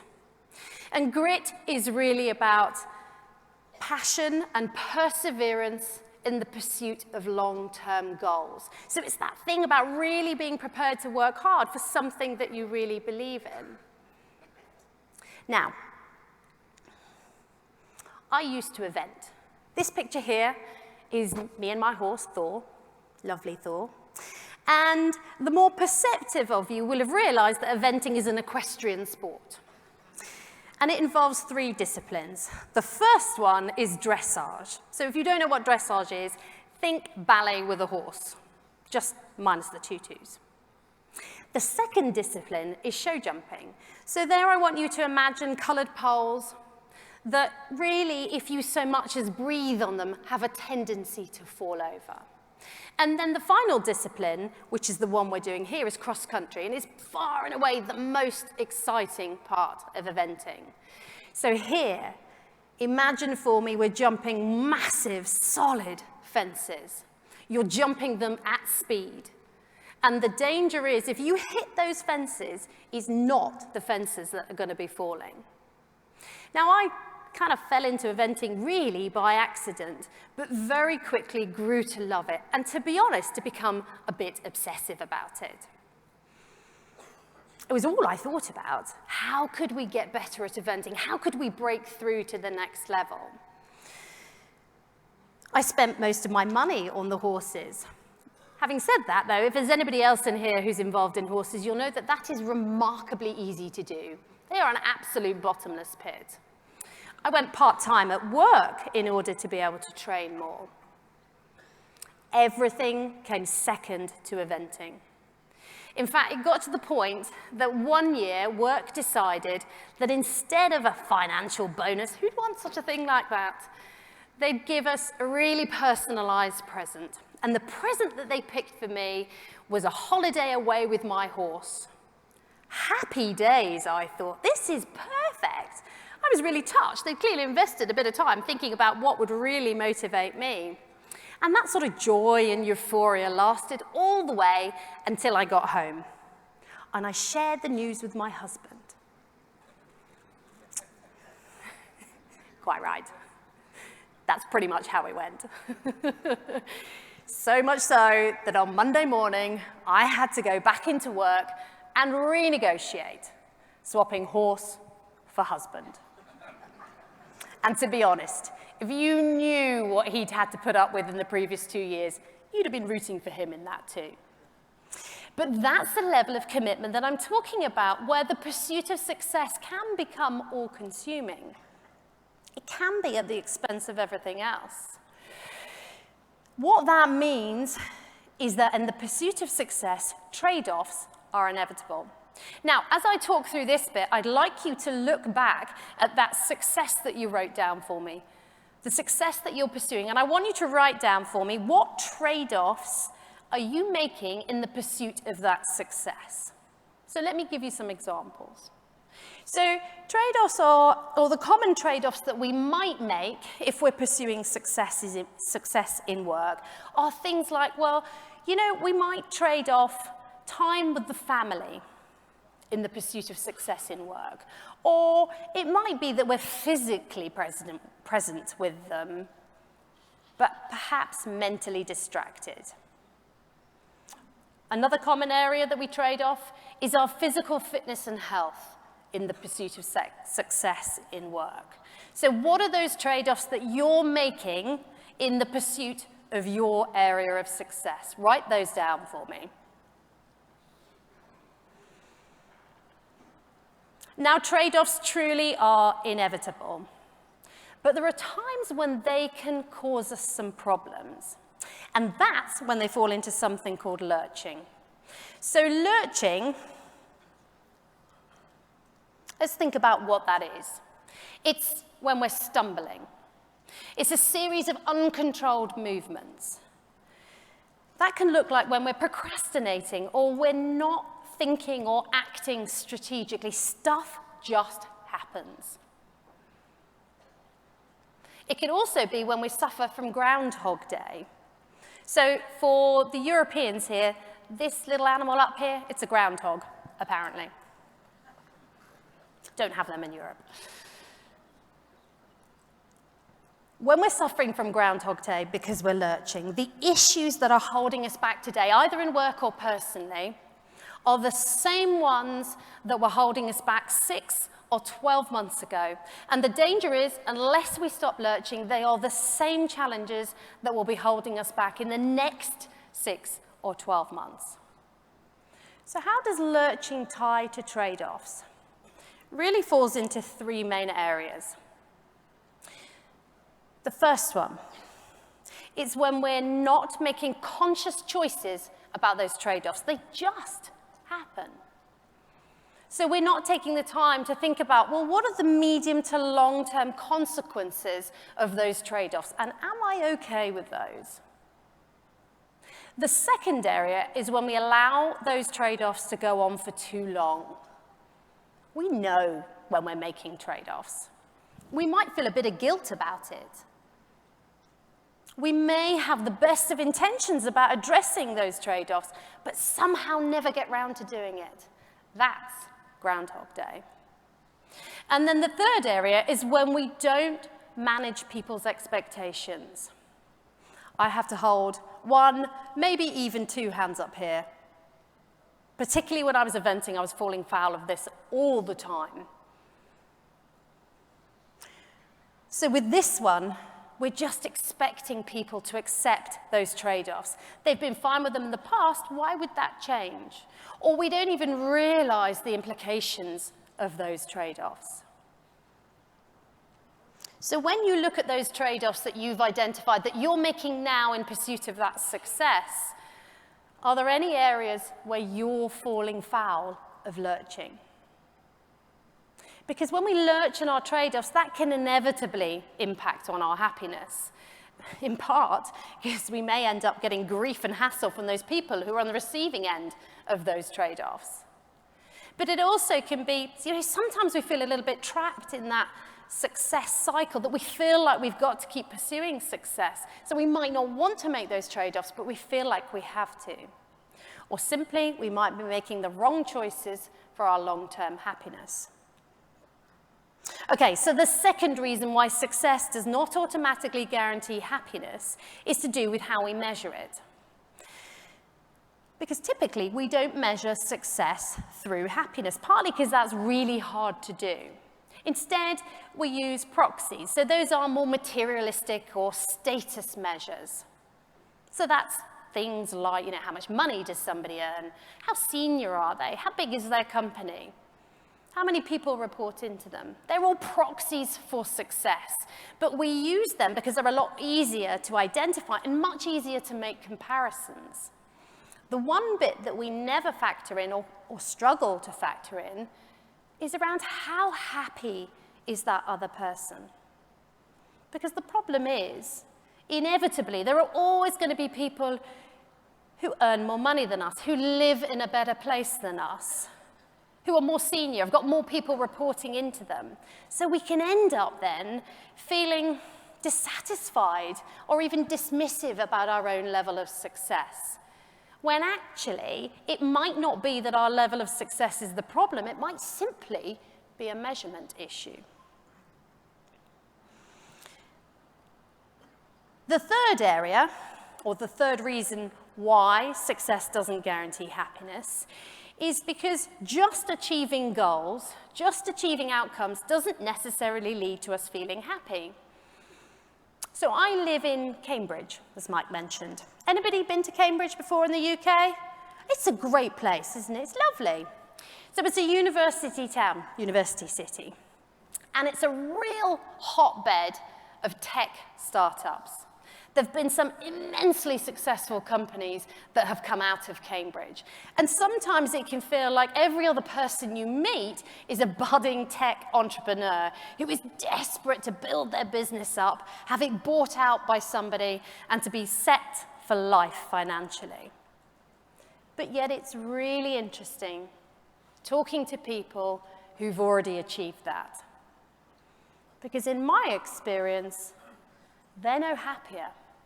In fact, they might be even less happy. And the challenge that we've got, those of us who are high in goal orientation, is that we tend to be pretty rubbish at just being. We forget to enjoy the success that we've already achieved. We forget to enjoy the journey. It becomes all about, okay, so I've achieved that goal. What's the next goal I'm gonna strive for? It's like picking up the flag, throwing it further. It becomes all about the striving. We forget to enjoy it. So that goal that you've written down for me, that success that you're pursuing, just achieving that may not deliver happiness. And then the final area, final reason why success doesn't guarantee happiness is because our priorities can change over time. So that can mean that our view of success can shift quite fundamentally as we get older. So some psychologists talk about us having different peaks in our lives, where we have different values and priorities. So the first peak happens roughly between the ages of 20 to 40. And at this phase of our lives, often we're focused on things like building and establishing our career. Perhaps we're getting married, starting families, accumulating wealth and possessions. But later in life, a second peak happens, and that tends to happen more like 60s plus. And at that point, our priorities can change quite fundamentally, where it becomes more about giving back, giving away our time, our effort, even our money to other people.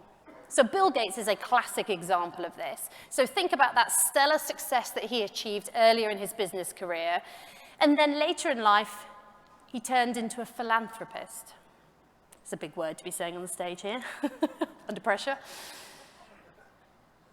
So he set up and funded the Bill and Melinda Gates Foundation. And it's really interesting talking to people who've made that transition, who are in that second peak, because for them it's about that giving back is really to help partly them to feel fulfilled in their lives. But it's that shift from first peak to second peak that can lead to people sometimes later in life looking back and regretting some of the choices that they've made, the actions that they've taken. Who would want to experience that later in life? I can't think of anything worse, personally. So, the struggle that we have, though, is the chances are that the decisions you're making today, you believe are the right ones. So how can we possibly know if in the next, 20, 30, 40 years, we might experience some regret around those choices? Well, it's difficult to project forwards 20, 30, 40 years in the future. Almost impossible, I would say. So what I'd like you to start doing now is project forwards just 10 years for me. So first thing I'd like you to do is think about, painful though it might be, how old will you be in 10 years' time? So in the spirit of confession, although this is a lot of people to tell my age, I will be, shockingly, 52 in 10 years' time. Archie will be 18 years old. My parents will be 95 and 82. That's a hell of a lot of change to happen in the next 10 years. So how old will you be? How old will those other people in your lives be? Get a sense of that for me. But then we need to go further. We need to start building a real picture of what life might look like 10 years from now. So we can use up to 7 areas to help us get a more concrete feel for it. You might recognize these areas from goal setting. So it's things like, okay, so what might work look like for you in 10 years' time? What about family? What are your relationships going to be like? What about health? What about financially? You just work your way through. Now, the challenge with this exercise is that it's very easy to slip into it being aspirational. This is what I would like life to look like in 10 years' time. But this is about being brutally honest with yourselves. If you continue on the same trajectory that you're currently on, what will life look like 10 years from now? And when you have that more concrete sense of it, I then want you to ask yourselves 3 questions. The first one is, how did I get here? What am I doing today that means there is a high chance I will end up at this point in 10 years' time? The second question, what trade-offs did I make? And then finally, is there anything I would have done differently? Maybe there is, maybe there isn't. The power of this exercise is not just doing it once. I would advocate that we repeat this on an annual basis, and I see it really as fulfilling 2 purposes. The first one is, actually, it can act as a confirmation that actually we're absolutely doing the right things. It's just about continuing on the same path over the next 10 years. Or it can act as an early warning system, helping us to see, actually, are there some things that I might want to adjust in life now in order to not feel regret later in life? So let's just look at where we are. So success, sadly, does not guarantee happiness. And there's a lot of reasons for that. We've talked through a few of them now.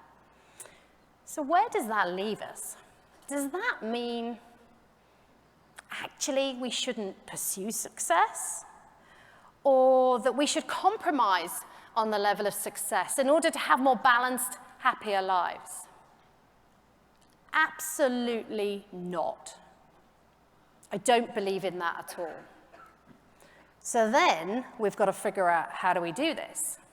How can we satisfy that part of us that loves to strive to achieve those big goals and yet have balanced lives that mean we are both happy now and in the future?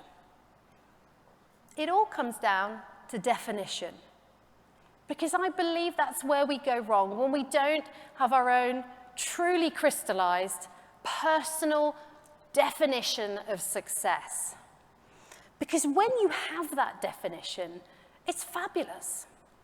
It acts as guide rails. It helps keep us on the straight and narrow. It helps give us focus, perspective.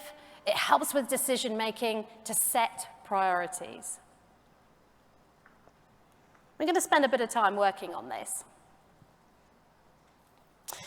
The first step, though, to building your own definition is actually to challenge whether or not happiness is the right outcome.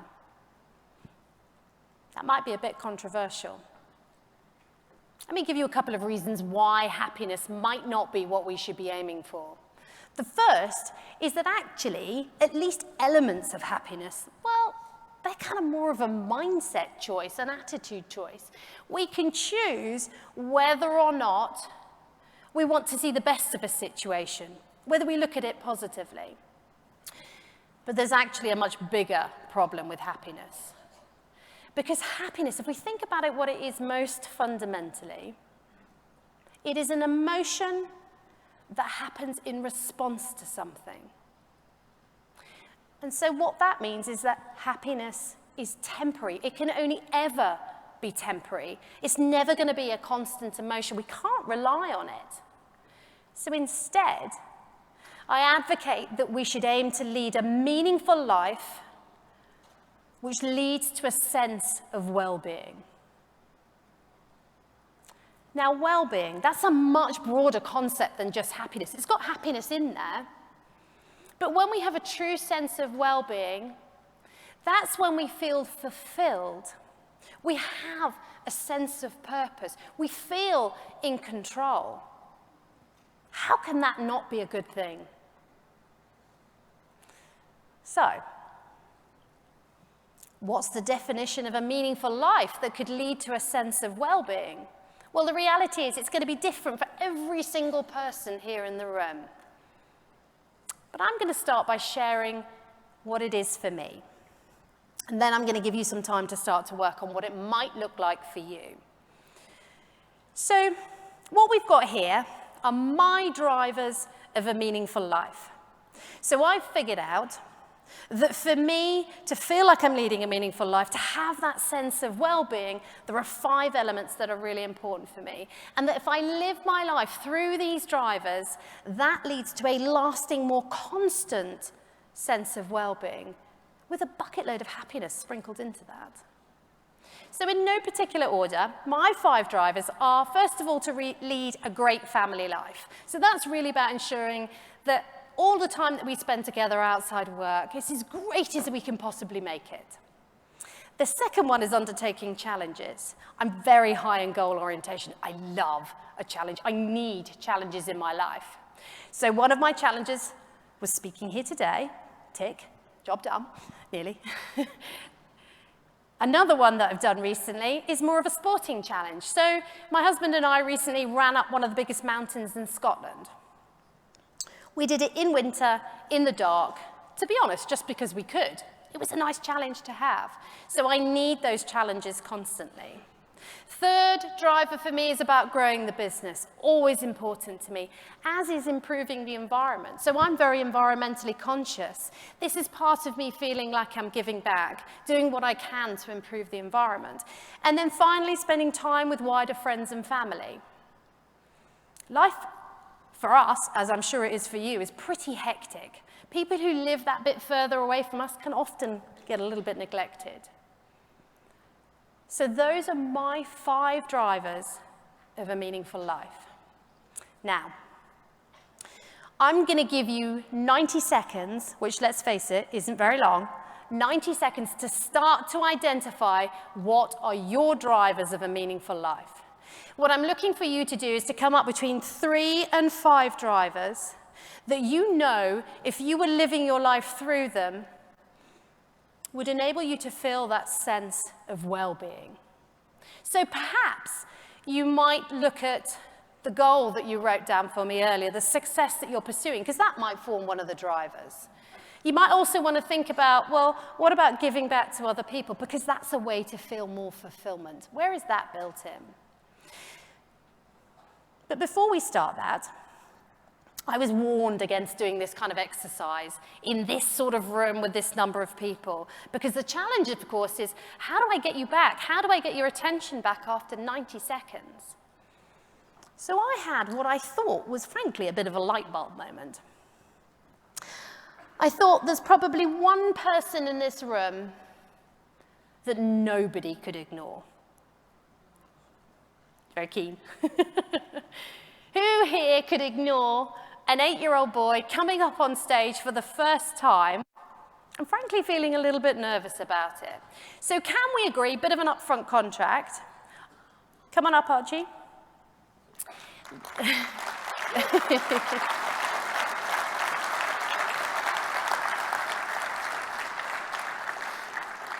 I won't ask you to take a bow. I wouldn't be so mean. Okay, so can we agree then, so when Archie blows his whistle, nice and loud, buddy, that you will stop the exercise, all eyes back on me. Can we agree that? Yes. Perfect. Okay, 90 seconds starting now. Identify between 3 and 5 drivers of a meaningful life for you. Off you go.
All right, buddy. Go on then. Beautifully done. Well done, Archie. Thank you. So there's something immensely powerful about knowing your drivers, but I'm sure people will have experienced that exercise in different ways. Some of you no doubt have found that to be very straightforward. You know your drivers. And when you look at them, you say, actually, I am achieving balance across those. But then I'm sure equally have people who are at the opposite end of the spectrum who actually might have found that a much harder exercise, maybe even struggle to come up with 3. And when they look at them, maybe get a sense that they're not achieving balance. So what I'd encourage you to do is take the time to figure out those drivers for yourself and then keep them front of mind. So for example, I journal about mine, and they're written at the front of my notebook, so I see them all the time. But actually, we might have to go further than that. So what can be very powerful is actually to do a mind map of each of your drivers. So what you're looking to achieve here is actually to figure out what are the most powerful ingredients that when you add them up, enable you to accomplish that driver. So what you've got here is my driver of a great family life. I won't bore you with all the details, but just to share a couple of things with you. So some of it there is ensuring that we take a very natural child approach to being together. We play a lot of games, we have a lot of fun. Some of it is about experiencing new places. So well done, Arch, you're doing well on that front. Or maybe it is just that actually we don't go to bed on an argument. So figure out what are the ingredients that are most important for you in fulfilling that driver. Mind map each of your 3 to 5 drivers. But actually, we might need to go further still, particularly if you're identifying that maybe you don't have the level of balance that you'd like across your drivers. There are 3 tactics or tools that we can use that can help us. These aren't rocket science. The first one here is about habit forming and accountability. So this is looking at your drivers and thinking, well, look, are there any small habit changes that I could make that might just enable me to live a bit more consistently through that driver? So what can be a very powerful way of identifying that is actually to share your drivers and your mind map with the people who are important to you, and then give them permission in an adult way, that bit's really important, to tell you if you think things are getting out of kilter. That can help you to identify some small habit changes. So for example, Archie recently said to us that he felt like we were spending too much time on our phones when we came home from work. Bad parents, oops. So we put a habit in place. The habit was when we came in from work, we put our phones down and they would stay there until the evening, until he went to bed that night. Now, are we perfect at that? No, definitely not. But we are far more aware of it, far more conscious, and he feels like he can talk to us if he thinks it's getting a problem. The second area is around setting goals. Again, this isn't about setting huge numbers of goals, but are there 1 or 2 goals that you can set that might just help make a little bit of behavior change? So for me, I shared with you actually one of the areas that gets neglected for us are those friends and family who live that bit further away. So the goal that I put in place was that 1 weekend a month, we would spend time with one of those groups of people. And then the third area is around our trade-offs. The decisions that we're making around trade-offs. So trade-offs are inevitable, but we want to be mindful of when they tip into lurching. So what can we do to avoid that? The first thing we have to do is once you know your drivers is figure out where are your areas of trade-off. So for example, for me, I tend to trade off family life in favor of growing the business. Or sometimes I get a little bit obsessive about the challenges, and they can dominate. They can dominate in favor of work, they can dominate in favor of family life. So where are your trade-offs? And then having identified those, instead of lurching, we want to PER. P-E-R, plan, execute, review. That's the opposite to lurching. Plan, execute, review. So what we can do here with our trade-offs is, as you're doing your monthly activity planning, as indeed I know you do, is actually to take the time to look back over the last 30 days and evaluate what trade-offs did you make and how did that work out. Then plan ahead to the coming 30 days. What trade-offs are going to be necessary? Whose expectations do you need to manage, and how are you going to do that? And then finally, once a quarter, taking stock and asking yourself, have I sold out over the last quarter? Selling out is when we make the wrong decisions about our trade-offs, or we allow them to go on for 3 or more months. Sanity checking, where are you in relation to your trade-offs?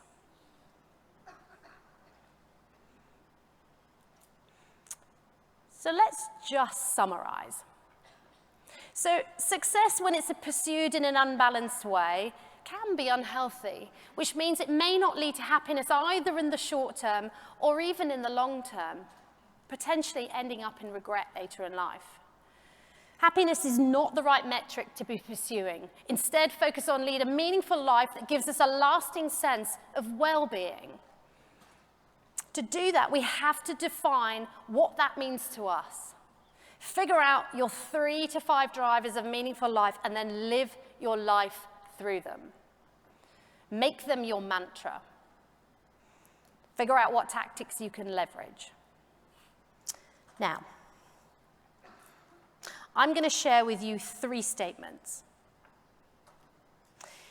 If any one of those statements resonates with you, I would like you to stand up and stay standing. Does that make sense? Is that clear? Yeah? Okay. First statement is stand up if you would like to continue to lead a high-performing, successful life. Stand up if you want to continue being successful. Phew. Second one, stand up for me if you want to achieve well-being in your life. So you want to be both successful and you want that lasting sense of well-being. And finally, if you would like to bring about more happiness, more well-being to the people who are important to you in your lives, stand up. So those of you who are standing, turn and glare at anyone who isn't standing. No, don't do that. That breaks that okay, not okay rule, right? Bad idea. This is about personal choice. Okay, so last thing that I want to share with you. My favorite definition of success about happiness is by the poet Maya Angelou. And it is that success is liking yourself, what you do, and how you do it. If you live your life through your drivers, that can be the only outcome. I think that's pretty cool. So I would encourage you, don't just let this be a theoretical exercise. Take the time after today to define those drivers of a meaningful life for you, and then live your life through them. Make them your mantra. Now, Archie, I hope you're paying attention, because this looks a lot like a standing ovation. I think it's time to start. Thank you. Keep it going for Caroline Robinson. Nicely done, Caroline. I love it. Thank you.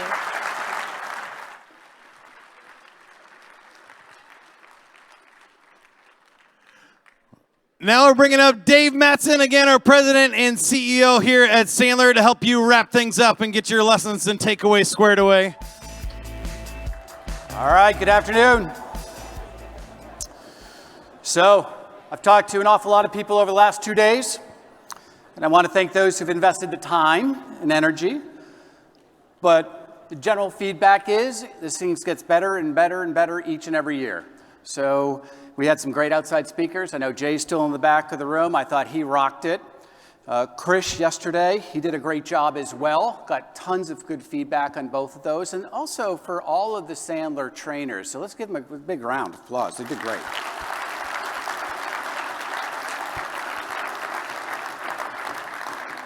So, you know, our audience is kind of changing, as I said, over time. We had, in the first couple of years, almost 100% salespeople. Then we went to sales and sales leaders, and now we've got sales leaders and CEOs. And so these tracks will continually get better and better because we're bringing more and more outside speakers. And because we've got this bar up here now, we've got to continually raise that bar. I know the guys in the back, from the technology standpoint, continually just drag us up to make this thing look great. And my challenge to you, my goal for you, was to get 3 nuggets out of each of the presentations that you went to, each of the programs. And so you should have somewhere between 21, 25 nuggets that you've written down. And so I guess my first question would be to you, has the trip paid off for you? Did you get an ROI? Yeah? Awesome. Here's the thing. I go to these, you've been to these, this is the beginning of the year, right? And we leave super pumped up, because the momentum from program to program, I could just feel it yesterday, just keep going up. Today, just picked up where yesterday left off.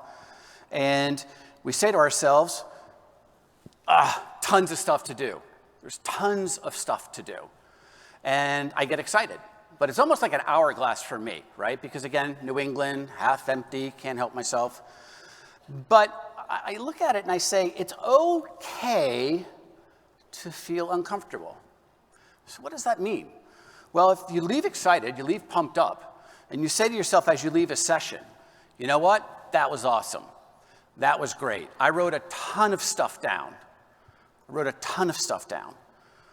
But what if you were to, on the plane ride home or on your drive home, what if you were to consolidate all of those items? If you have 21 to 25, whatever your list is, the list doesn't have to come from the speakers. The list could come from all of the people that you've met over the last 2 days.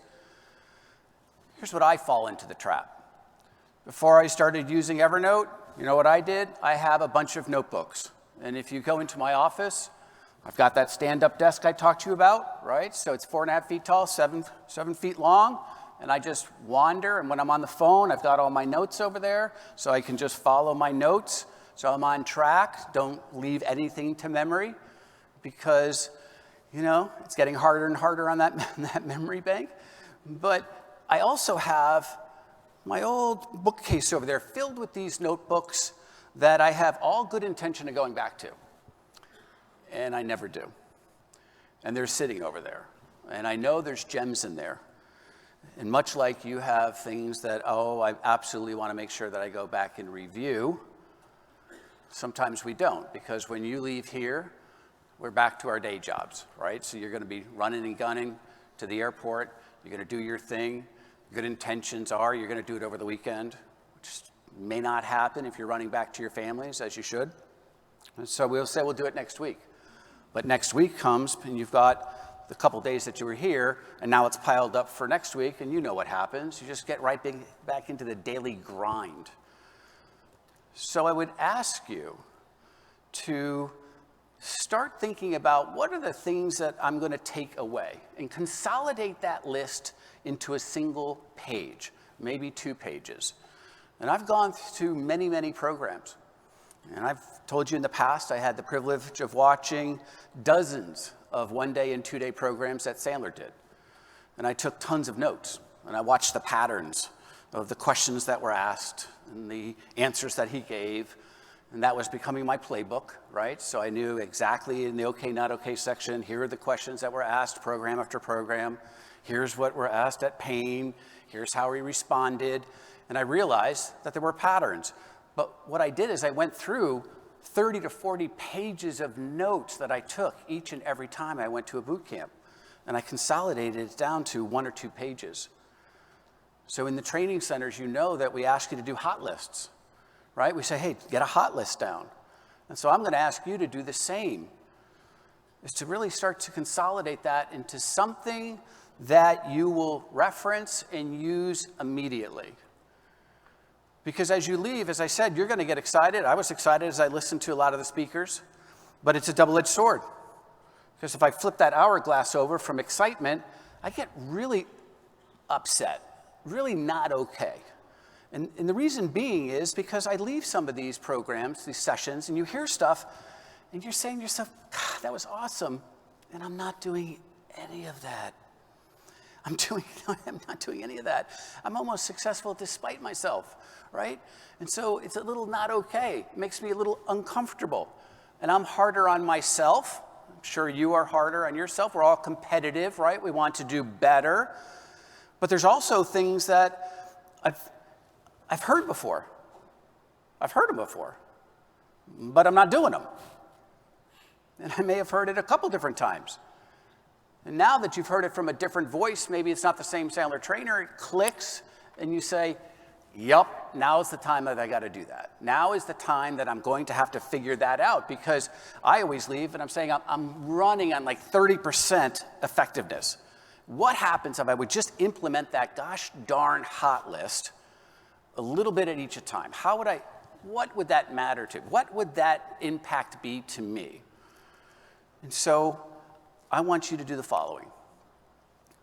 Step number one is I'd like you, between now and when you get home. Now, if you're driving, don't do it. We'll leave you until tomorrow. But to consolidate your notes. Get them into that 1 or 2 pager. And that's good, but don't end there. Right? If you really want to accelerate your success and accelerate from where you are today to where you want to be, I would say take the top 3. Take the top 3, because a list of 25 is overwhelming. And there's going to be some low-lying fruit, stuff that you can do in 2 seconds. That's not your top 3. It may be, but if it's going to take 3 seconds, I'm sure that's not really going to be one of your top ones. That's things that you can check off the box. Yes, I should do X. You should do those. I'm not saying don't do them, but go through and get your top 3 and put them in the left-hand column. And what has made the difference for me is not just that list, but I also say, why did I pick those 3? Like, why did I get those 3? Is it because I'm just kind of taking the easy road? Or did I pick those 3 like I'm going to do a sales template, or whether I am going to do and have a growth mindset, right? That's a little big picture, so which means X to you. And then what's the impact of those? That's the personal and financial who cares. Because sometimes what I have found is that I've picked something and I said, this is why I'm picking it, but then yet I can't really put an impact to it. One that's powerful enough for me to make change. Because you're on the receiving end of change, it's hard. If you cause change, it's called innovation, right? You know that. I innovate because I cause the change. The rest of the people in my company hate that. That's how it works. So when you're receiving it, you're on the end, you're getting it, you have to say to yourself, what's that impact? Is it important enough for me to actually implement? Because when the change comes, what you find is when you're doing something that's uncomfortable, and I've had tons of conversations in the back, say, Dave, when we do that, how do you do that? How do I get started? And some of it is you just got to take that first step, right? You just got to jump. It's like learning how to swim, just jump in the pool. I'm pretty sure most of us will get back up. So just, what's that impact? Because I have found things that I've written down that sounded important to me, really had no impact. It was cool. It was sexy. I was doing it because the person next to me thought it was cool. So it was like the blind leading the blind. So do the impact. But I would do that before you start your weekend. You'll realize there's a high probability that you'll actually implement it. And so bear with me. You know, this is where we consolidate our thoughts. We leave in a position for us to take that next step and accelerate, right? So last year we were broke through. Now we're just going to take it and run. I'd like you to try to do this for me. I want you to quickly think back to yesterday, to today. And you may even be able to reference your notes. And I want you, even though I've asked you to do 3, I want you to pick one. It may not be the most important yet, but if it is, that's even better. If it's not, if it's one of those top 3. And I want you to just jot it down now and say, this is one thing that I'm going to implement, because of those top 3 things, I'd like you to have those done by the end of what? Some of it's going to be a quarter, some of it could be a week, but you should say, when am I going to start them? This is my top 3. This is why I'm doing it. Here's the impact, and I'm starting when. I'm a to-do guy. I'm a list guy. So people that work with me know if it's on the list, it gets done. I have a rule at my house. On Friday, that list is created. I crush that list. All the stuff that I'm supposed to do at the house, I have all my work done before anyone gets up. Love it. My wife has this unique ability to add to the list like at 3:30 on Sunday. Can't do it. The DC just can't handle it. Can't do it. But if you have a list, if you're a list guy, just say, when am I going to start? And then you know the rest of it. You can peel back the onion and say, what other resources did I need if you're an owner? But this is where you can do it. Don't wait for your employer to do certain things. I didn't wait for my boss to create a playbook. I created a playbook. I didn't wait for Sandler to say, here's the playbook on the questions that are going to get asked by topic. I created it because ultimately it was my success. So I'd like to have you do the following. Just pick one right now. What's one thing out of the 3 that you will start? Right? Why are you doing it, and what's the impact? I want you to jot it down. I'm going to give you a couple minutes, not too long, and I then want you to verbalize it to somebody that's sitting next to you, because when your ears hear what your mouth's saying, especially if you know that person, and by now you've already potted with people that you've been hanging around with, there's a higher probability that you'll actually do it. So take a couple seconds. Go through. This is where you get to work now. You're going to make, if you're not talking, that means you're not doing it. So take a second or two. Then we should hear some conversations. I'll let it go for a couple minutes, but then just say, here's what I've committed to, here's why, and here's what it's going to mean to me personally or professionally. Give it a go.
By yourself.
You guys got about another 90 seconds. Make sure you share.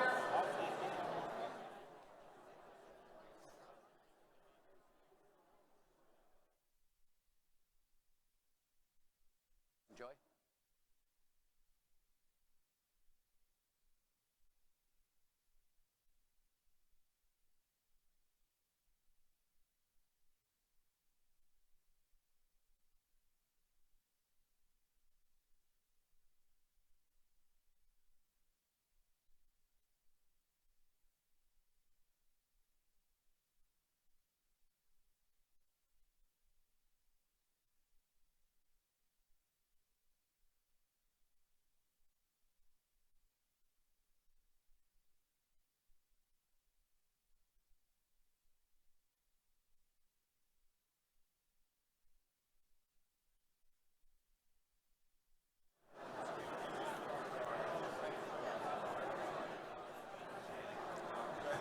All right.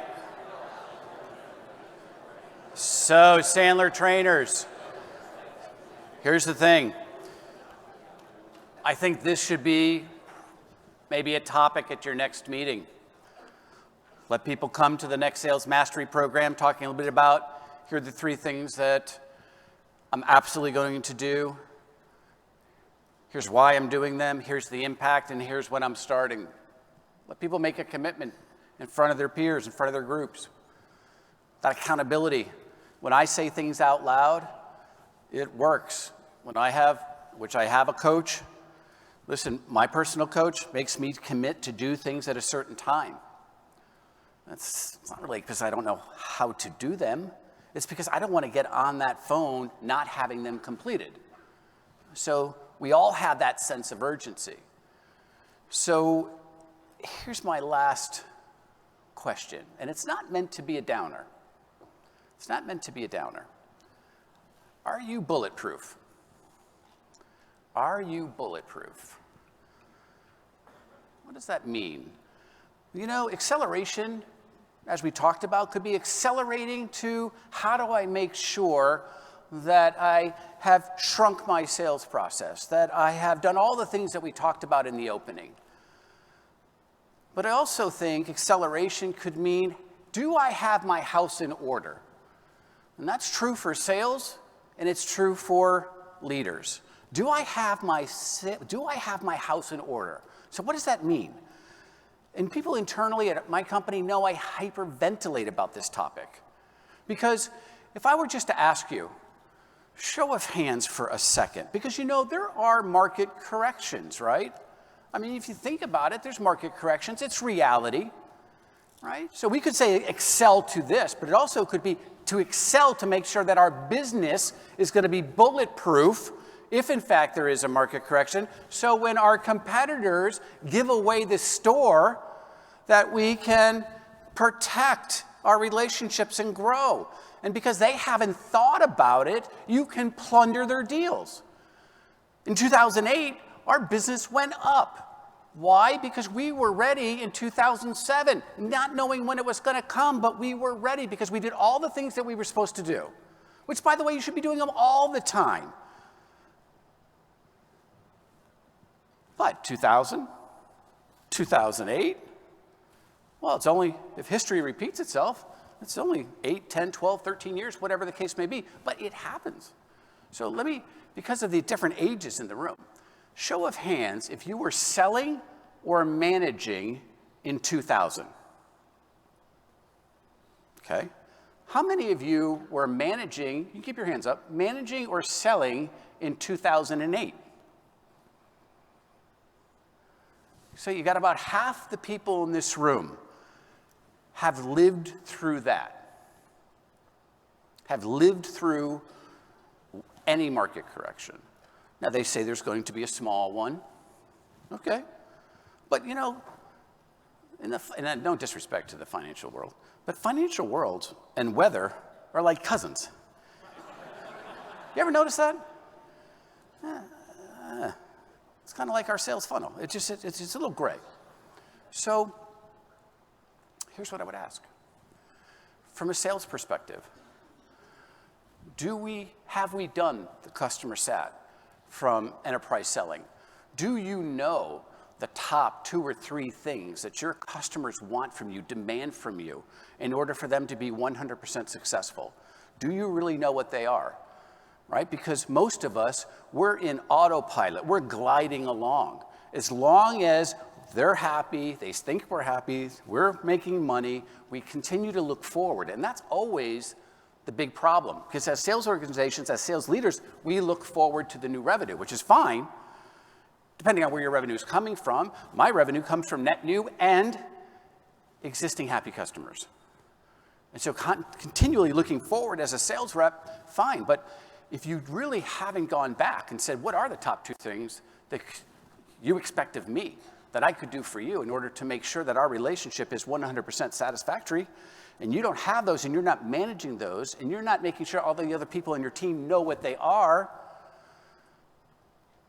if you don't have your cookbook down pat, and here's something that you could do as a salesperson and a sales leader that will make an incredible difference to your success. Take your cookbook, whatever it is to you, and then just say, what happens if I had a 3 to 5% increase, right, in my output per month? So if I were getting 6 face-to-faces, what happens if I could get 7? What happens then if I could get 8? And if you would just increase, leaders, if you would just increase the activities of our people by 3%, and maybe a month's too strong, okay, but even if it's a quarter, if you look back, that little mini steps of increased effectiveness and efficiency will help. And although we are Sandler people, we know if the lights were out, we're talking, to the super secret person in the corner.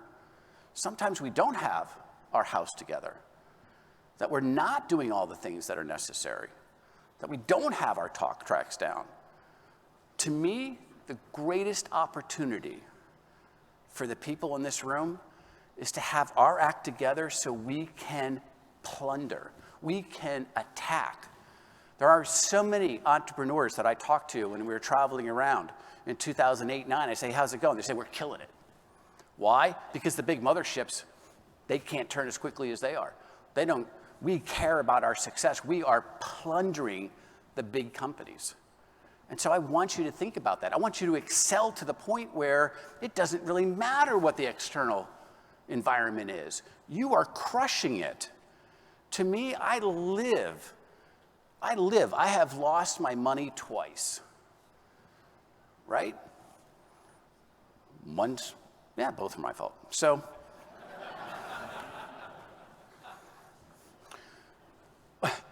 to me, I'm always super conservative, but also buttoning up. So if in fact, whether it's a correction, whether it's some new competitor comes out, because in today's world, technology is now spreading in so many different directions that you may have a net new competitor. May have a net new competitor. Maybe it has nothing to do with the economy. Maybe it has nothing to do here, but because we're a global marketplace, there's a ton of stuff going on outside the US that is going to affect us. So whatever it is, I'm just saying have a healthy, sense of worry, because it'll help you succeed. So business owners, I would ask you, do you have your coaching buttoned up so your people are doing exactly what they should be doing?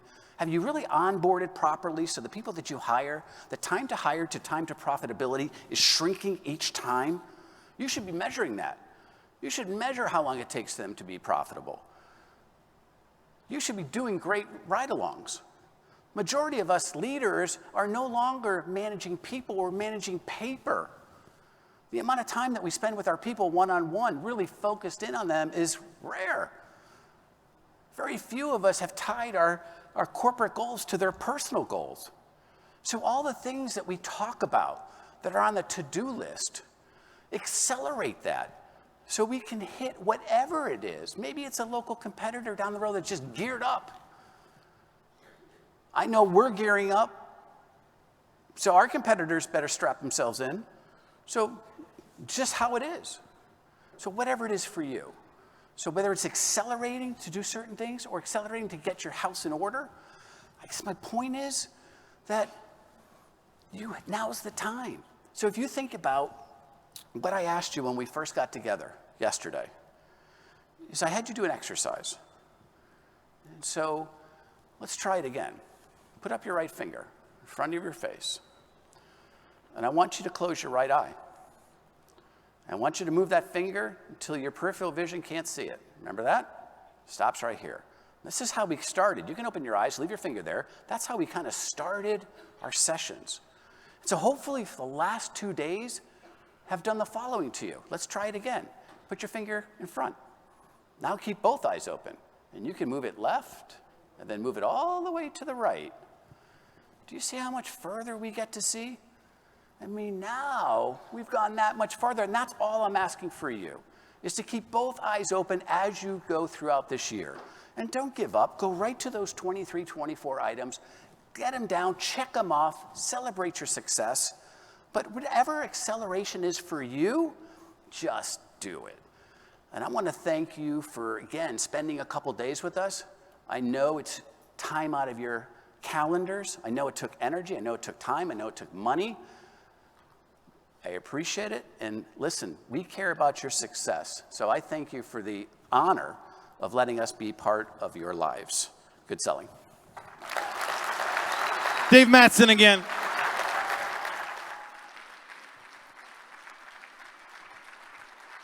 I have a few quick thank yous, then we have a wrap up real quick. So if you stay tight there for just 1 second. First, I want to thank Dave for making this event possible. You guys know that it's an incredible turnout and everything, but big round of applause for him.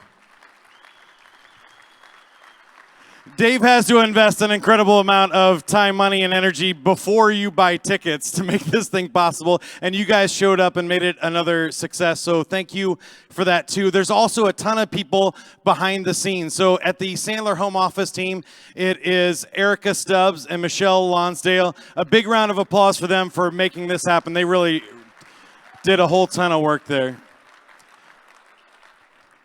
What you might also not know is that you see a half a dozen people in the back doing the video and things. That's not what it takes to put this event on and the live streaming. So I asked them to show backstage. There are 18 people and cameras. There's a NASA control center keeping this event on track. A big round of applause for the people in the background and Revelation Productions. Thank you guys. It was amazing.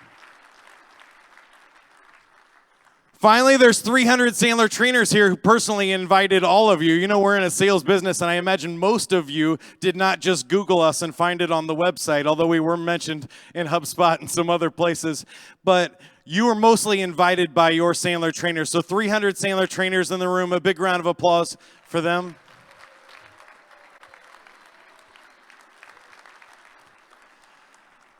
And finally, I think you guys know that I enjoy this. I would probably do this in my basement alone. I have a few times.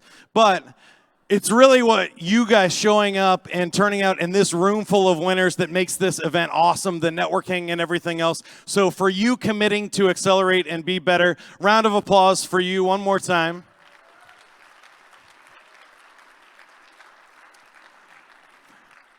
It was so much fun. We will see you next year. If you want to participate, it's sandler.com/summit-2020. You can enter your name and email. We'll send you a link when tickets are open. Until then, let's take a look at the last 2 days, and we'll see you next year. Thanks, everybody. This year's theme is Accelerate, and that's what we'll be talking about, how to take your business to the next level, go faster than you were in 2018. Thank you for joining us for the next 2 days for Acceleration. Your goal should be to take 3 to 4 takeaways from every speaker you go to. That should be your goal. In times of change, it is the learners who will inherit the earth, while the learned will find themselves beautifully equipped for a world that no longer exists. If you have fear about doing something, it immobilizes you. The only way to break immobilization is action. Action breaks paralysis. Always has, always will. We're an excuse-free zone. Excuses should be pollution to your ears. Right? Don't accept excuses. They prevent people from improving. There's nothing new in the profession of selling, said my colleague Brian Flanagan. It's just what works. So what are some precepts and concepts we can take and internalize today that would allow us to have a radical change in the very way we look at this world? 7.2 billion people on planet Earth right now, more than in all of human history combined. And yet within created order, there's only one you. Unique in every attribute, there's only one you. You've already won.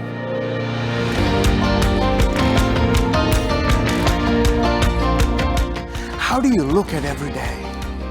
Do you look at it as a brand new day? Yesterday ended with last night. Today is the first day of the rest of your life. Happy birthday to you.